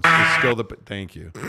Big Dog Hotel, my favorite part of the program are the drops. Spinal. My back is broken. Dude, that was one of my best moments with drops, dude. When what's his face? Geoff comes back in. Immediately rolling out the spinal drop. Jeff Johnson. Back is broken. And, it just is what it is, dude. Ken Williams. Victor is LOL is Big Daddy Magic's Victoria. Seriously. Dude. Seriously. Jet Wayman, the Tile King of Utah, and the slayer of all Draper Cougars. The Monty Show is my go-to. After that, it's the Old Man in the Three. Oh, I love the Old Man in the Three. Yeah, there's no getting around it. That's a great podcast. Jet, when are we going to get you that steak, dude? Yeah. Yeah, we gotta do that. Greg Hawkins, Katie, I have had a lot of bad experience with Tech fans talking trash on our school since this all started, which makes me sad because I like Tech. The colors, the tradition, the underdog mentality. It became personal with me.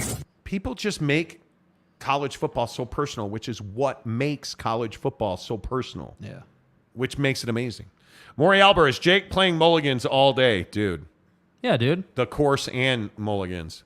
We a lot of times, because I'm trying to embrace the fact that I'm a terrible golfer. I'm a 15 handicap. Who are we kidding? But a lot of times we'll just play best ball. Yeah. Like Jake will blaze a slice into the next fairway. Well, screw it.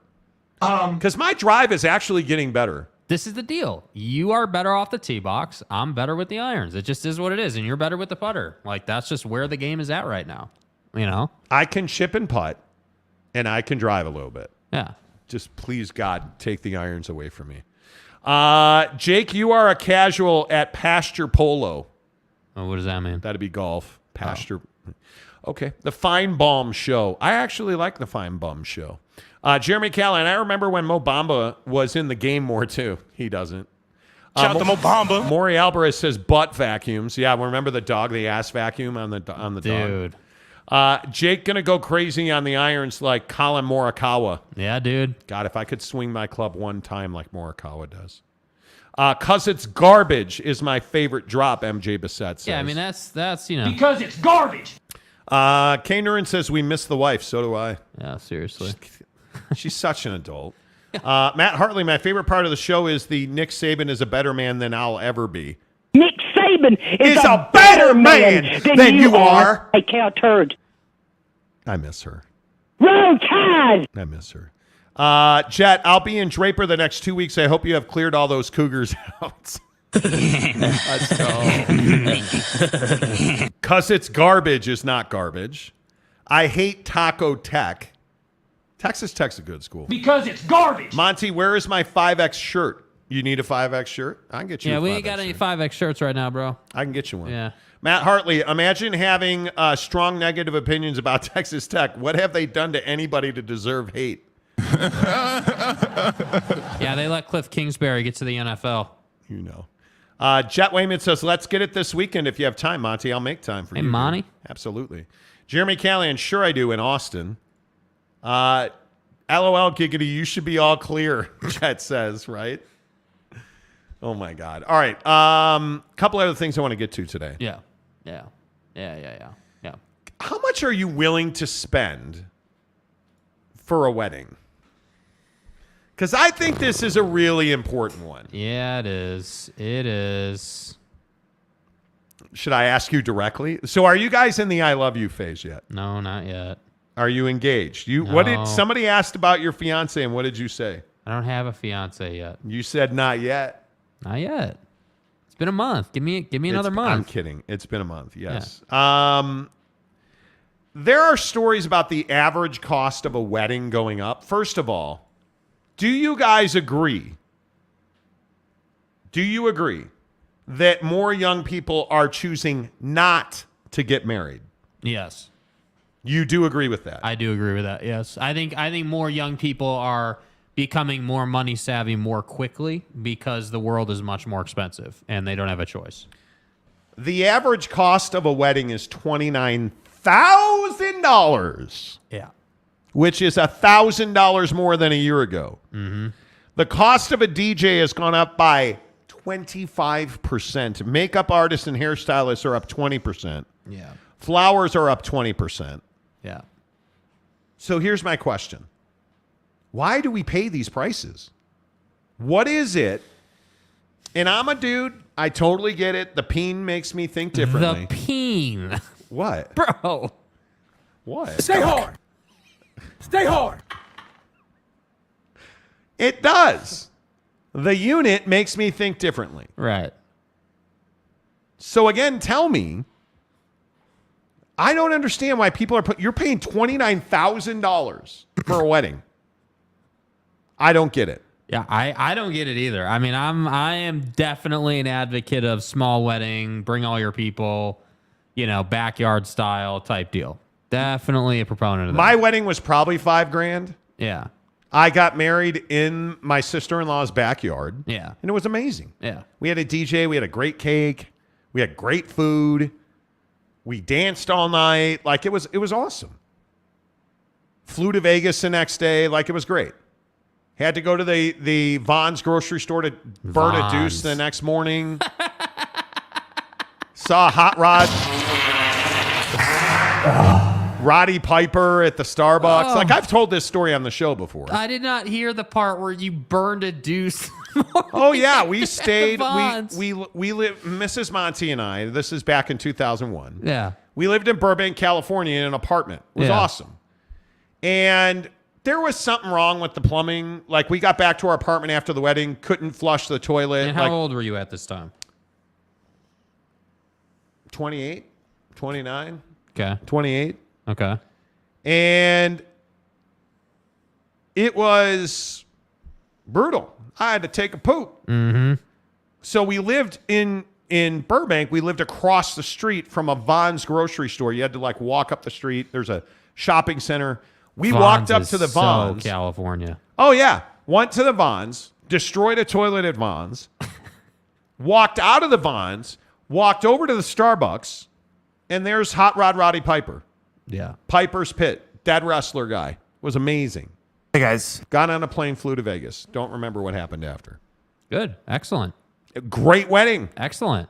Yeah, it wasn't $29,000. Fucking A. Yeah, I don't understand the $29,000 portion. I mean, in the comments, I'd love to hear, okay, in what world are we good paying that much for a wedding? Because I know people like, and then we get into these rules where like certain people pay for this and other people pay for that, and like you get into this whole thing where what is it? Forgive me, I'm a total casual on weddings, but what is it? The old rule is the bride's family pays, or is it the bride's family? The bride's family pays. So I just find that really interesting. Like if the person I was marrying said to me, "Hey, we're gonna pay for it, and we're gonna do like a $45,000 wedding," like like, what? Hell no. Like, dude, like the let's answer's spend no. 10 and use the other 30 for the vacation. No. Hey, a-hole, give me 40, spend 5. I'll figure out what to do with the 40. Yeah. I'll see you in Tahiti. Yeah. Yeah. In all seriousness. Yeah. No chance. Or do you understand? 40 grand's a start of a down payment in some cities in this country. $29,000 can be a down payment. Mm-hmm. Do you know how much credit card debt you could pay off with $29,000 in some households in this country? Yes. The fact that we are paying $29,000 for weddings is ridiculous to me. Yes, it is. It's crazy. It is. It's crazy. And Donut says Monty spaying mud. Well, dude, bro, you ain't even. You don't even know. You don't even know. Rick Forrester, I paid $10K in 2000 for my wedding. That's not bad. Not bad. Not bad. Ken Williams, 0. I would pay my son or daughter to go to their choice of 1 week and have a redneck barbecue when they come home. Cowboy sunsets, yo. I'm down. Hey, y'all. I love it in Gladiator when Commodus is like, I'll slay 100 bulls. And Marcus Aurelius is like, save the bulls. Yeah. Save the bull. $29,000? Yeah. Come on, man. It's ridiculous. Big Dog O-Town, no disrespect to the union of marriage. However, in today's culture, not advisable for many, many reasons. Just keep it simple. You need a prenup. It's fine. It's fine. It's fine. Real quick, are you a one-woman town? Are you somebody that's like, yep, I'm getting married and it's forever? Yeah, I mean, I'd like that to be the case. I mean, dude, like I think you shouldn't be trying to get married to someone if you're like, yeah, well, man, if it doesn't work out, we'll just get divorced. Like, what's the point, bro? What? Bottom right corner of the screen. Yeah, it's in the weather delay. Yeah, yep. Bill Jakey gonna be up late tonight. Yeah. Can you do something for me? 7 a.m. tea time up at Kanye's tomorrow morning. Honey, did you watch the game, honey? Yeah, I'm out on T-Box number 4 with ESPN Plus pulled up. No, bro. So Jake is dating somebody affiliated with the Utah Athletic Department. And this Women's College World Series softball game is really important. She going to be calling you like, honey, what did you think of the game? You're going to be like, The game. Oh, you know about that game. Jake pulling up. Jake is pulling up the ESPN app about that game. You know the game, man. Wow, man. The game was amazing. What amazing? The umpire zone was garbage, dude. We lost 31. We lost 31-6 after 5 Because it's garbage. What do you mean amazing? Well, you know what I meant by amazing. Well. You know, like the first run you guys scored, it was in the 5th inning, and it was on an error. The right fielder slipped and fell on a It's not the best situation, and we all know that. Dog shit from a bull mastiff. A bull mastiff. Jake will be like, all right, you know about that game. Okay, they won 5-4. I couldn't believe you guys won 5-4 in wow. I mean, she pitched great, and she made this play. Jake's like, play-by-play. Right fielder diving catch to end rally. And that catch in right field to end the rally was... Meanwhile, she's like, did you watch the NBA Finals? Oh, Hemi Butler. Dude, bro. That corner out of the turnover. The efficient... Pause, bro. Pause. First pitch for the Utah softball game. 2:12 a.m. Bro. Mountain Time. I have no shame about it. I straight up said, dude, there's no chance I'm making it through this game tonight. There ain't no chance I am making it through this game tonight. Oh my God, that's amazing. There is no question. That's amazing. I will fall asleep. CKS says a funeral is cheaper to die than get married or miss the Utah that Utah softball game. Y'all feel me? Is there a message in that? It is much cheaper to die than to be married. It is true. Maury Alvarez, Jake didn't need another reason to pull it out. Hey, man. Greg Hawkins, Jake is going to become an expert in women's softball in 5 minutes. Hey, man. Got to do what you got to do. I've watched more women's softball in the last 3 weeks than I have in my entire life. I actually have enjoyed it a lot. Oh, it's been a blast. It's been amazing, dude. It has been absolutely amazing. Utah softball is having a historic season. Keep it real.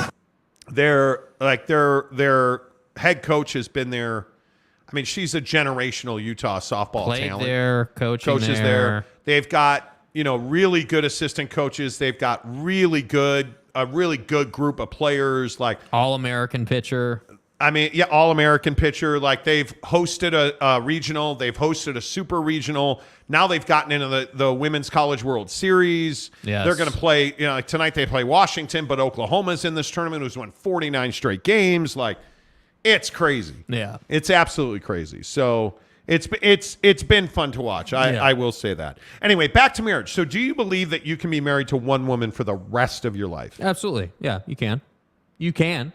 But I think our culture makes it okay to just escape to divorce as soon as possible. I think divorce is the easy way out because we talk about this all the time, and I don't even think Mrs. Monty would argue with this.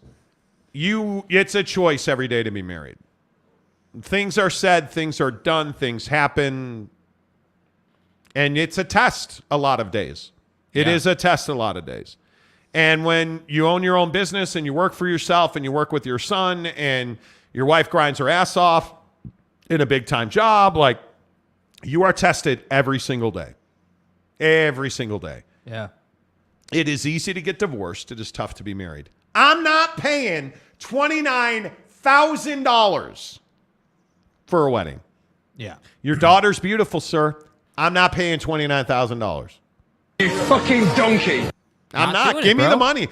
In all seriousness, if your girl comes to you and is like, I want the big white wedding. I want the dress and the train and the cake at the wedding hall. I want 179 people from your side of the family. I want a new bag of PXG every year, okay? Dude, we can't all have it. And 29,000 is the average, so Oh, there's 50, 60 Gs, no doubt. Come on, man. Yeah. Come on, man. Yep. There is no chance. No chance. Yes, Rick Olson, $29,000 can buy you a lot of bucked up. It's facts. It can. Make sure you guys hit the like button while we talk about this. Jeremy Callahan, I'm not paying $29,000. ESPN the Kleopcock. My guy. My guy. So well done. Mike Phillips, it's a choice every day, but sometimes the right choice is to call it. Yeah. And I'm really lucky that, I've been married for 22 years. Yeah. Something like that. We've been together for 26 years now, I think. Yeah. Or is this 25 years? I think this is our 25th year together. Yeah, like I'm living the dream. And I understand it's very difficult. Mm-hmm. But it's very difficult. K. Nuren, my parents just celebrated their 75th wedding anniversary. Yeah. Awesome. So I'm saying it's totally possible. You just have to be able to work together. Matt Hartley, your daughter is worth more than $29K, but I'd rather write her a check than blow it on a wedding. Exactly. Exactly right. Maury Alvarez, most of the time it's the parents paying for the wedding, not the people getting married. Correct. Taylor Smith, Monty's girl voice. Honey. Lee Jensen, can my wedding be brought to you by Papa Murphy's? Yeah, can we get some free calzones or what's the deal? Honey, I'd like a cake, and for dinner, Dinner? I'd like a sausage and pepperoni calzone with ranch dressing. Okay. I want it. Rick Forrester, so many people get divorced during COVID. Oh, my God. Got divorced during dude. Yeah. Dude. I'm hoping for a couple of cows in that dowry. Dude, the dowry. The dowry. Oh, Adrian Wojnarowski via Tim McMahon. Adam Silver on John Morant. Oh, boy. We've uncovered a fair amount of additional information. We probably could have brought it to a head now. Dude. But we've made the decision that it would be unfair to these players and these teams to announce that decision in the middle of this series. Oh, shit. John Morant's in trouble.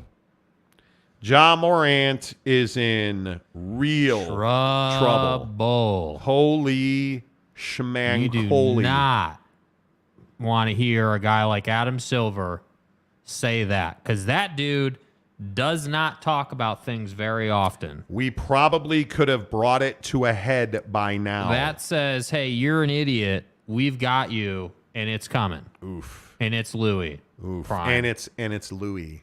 Yeah, you like that? And it's Louis. Braves in opposition. It's not bad. Half a season? At least. I think there's a chance he gets a whole year. Big Dog O-Town. Marriage is a dedicated willingness. Yes, it is. And you know what? And I'm married to a really great gal. Like, and I joke about this all the time. Mrs. Monty is my wife, my girlfriend, my partner, my business partner, like my best friend. Like, but she's also my enemy combatant on some things. Or, you know, like but does she ever complain when I buy shoes? She doesn't. Well, sometimes. Does she complain when I want to put a hitting net for golf balls in the backyard? She doesn't. She wants to figure it out. Do I complain when she doesn't do much that annoys me? You know, do I complain when she wants to do triathlons? No.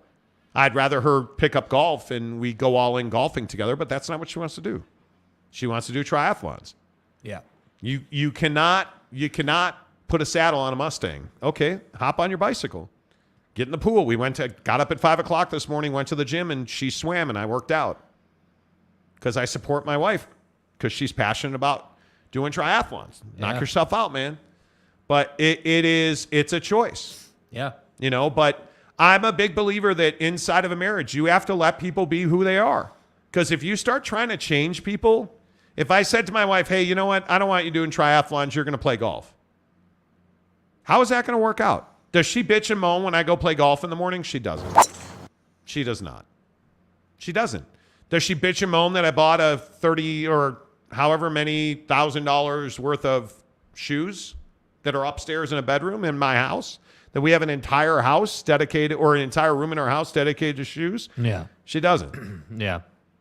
She doesn't care about the cost of my shoes or my golf clubs or my golf balls. Am I going to care about the cost of her tri-suit? They wear these special suits. New handlebars. Who cares? Yeah. That's what makes her happy. Why do I care? She works hard. You know, like, why do I care? To me, it just is in my mind what it is. You know. Yeah. Jet Wayman says, I think he's getting a full season. I think John Morant is in real trouble, you guys. Impending doom. Yep. Gary said, time to hop off. See y'all. See y'all. Good to see you. One of my friends is getting married on my birthday. Should I expect a present? Hell no. Nope. Yeah, your present's the wedding. But what if all of a sudden she wanted to get a big time into LARPing and Mandalorian cosplay?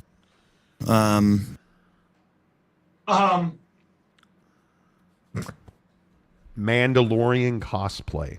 Please. Here's my lightsaber, sweetheart. Wow. No, I'm kidding. Dude, if I ever seriously called my wife sweetheart, like... I am your father. Look, sweetheart, you're not buying more oil for the bike chain. And she took offense. She would slap the shit out of me. I'm like... I'm not afraid to die.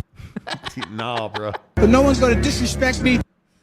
Like, last time we played golf, like, she jokes with me about the fact now that I, like, yell the F-bomb like 10 times. But dust up. How much for a Monty Showgram-themed wedding with Papa Murphy's and Bucked Up? You can't afford it. Super Chicks, chicken sando, and some ranch. Oh, my God. Yes. Have Super Chicks cater your wedding. Mike Phillips, are you still lacing up the Hokas and running, Monty? I do not run. Yeah. Ever. I'm not a proponent of running. I've lost weight. And people don't believe me when I say this. And you guys think it's because Bucked Up advertises on the show. It's not. You know why I've lost weight? Because I'm eating Buck Bars, and they keep me full, and they taste great. You know why I've lost weight? I have more energy to go golf. I walked 10,190 steps playing golf yesterday. It's like 189, I think. Playing 18 holes of golf yesterday morning. Did I have breakfast? No. Did I have a buckshot before I left the house? Yes. Did I have a Bucked Up Miami while I was playing? Yes. Did I melt down on 13, 14, and 15? Yes. Suckmyass.com. Terrible golf.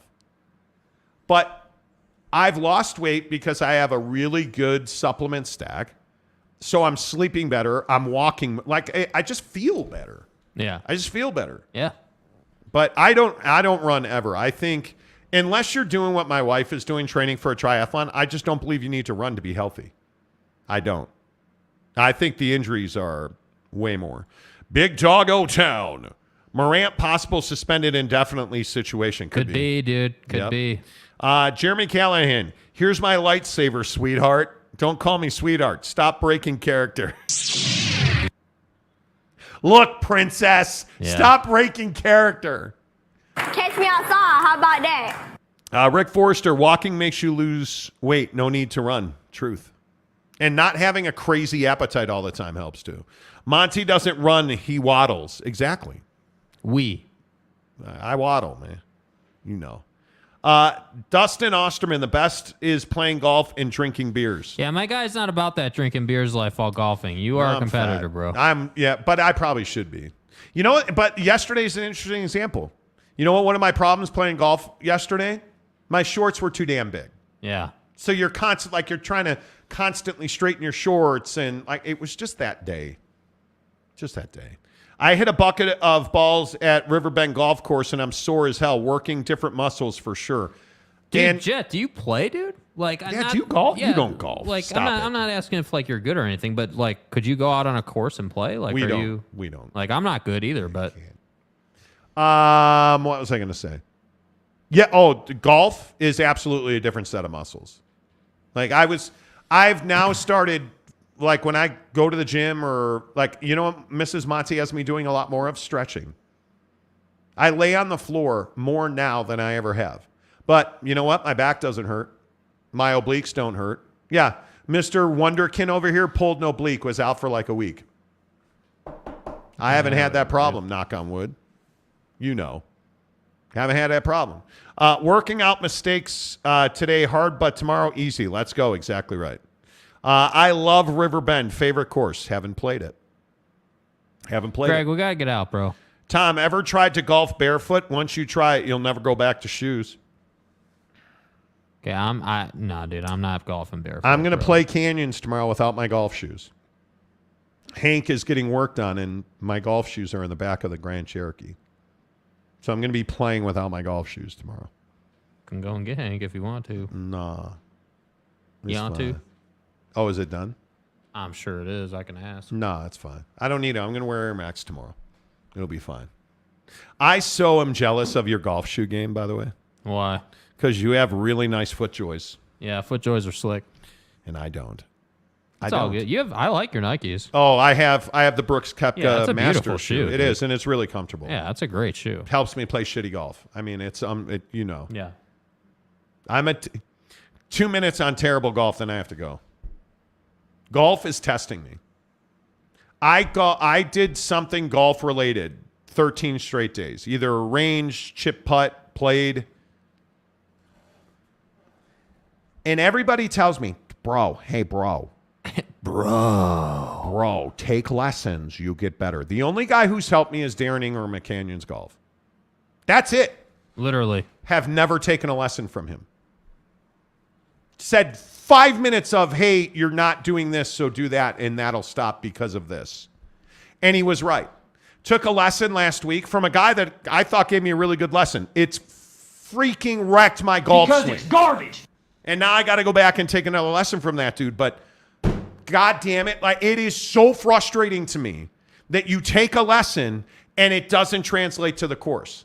Now, I need to take like 3-4 lessons from dude. Yeah. But everybody laughed at me a month ago when I said I'm self-taught. If I watch a video and then go to the range, I am instantly better, and I can take it to the course. My driving, and we joke about my drives and whatnot, when I drive the ball well, and right now I'm probably 4 or 5 out of 10. Half the time my drive is really good. 1 out of 10, it's a 320-yard bomb, and it's beautiful. 5 out of 10, it's usually a high fade to the right. Not a slice, high fade to the right. Mm-hmm.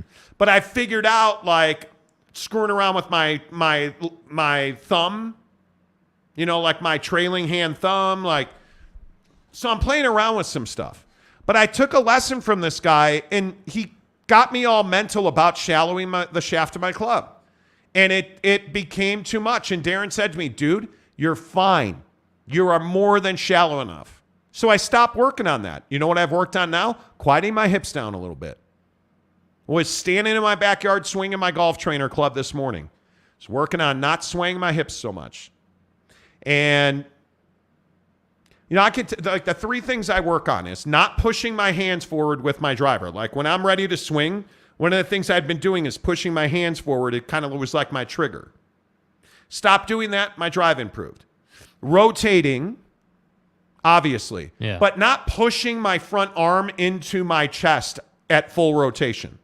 Letting my front arm just like be where it is as long as it's straight and I have the angle of the club right. Yeah. Huge assistance in my drive. But standing closer to the ball,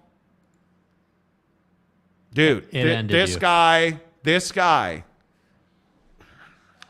There's a fine line. You can't be reaching for the ball. That doesn't work. But you I can't agree. be standing too close either. But this particular golf instructor wanted me like really close to the ball to the point where it was uncomfortable for me. Yeah. And after like 100, 200 swings, it just does not help me. And so I've stopped that and I've backed away from the ball. And the other day I was cursing his name. I was like, I am not standing closer to the ball. You have no ability to just be like, yeah, it's cool. It's cool. No. I think I'm Tiger Woods, and I'm really not. Yeah. I'm really not. Golf is a game of time. You have to give it. The idea that you making any judgments right now, I think, is just too soon. I've been playing golf full time again for 6 weeks. And I have improved. I have improved dramatically over the 6 weeks. 6 weeks ago, I couldn't swing a golf club correctly by any way, shape, or form. Yeah. Could not do it. And now I am getting to the point where I can actually put the ball with a chip, with a wedge of any kind, a gap wedge. I'm better with a gap wedge than a pitching wedge.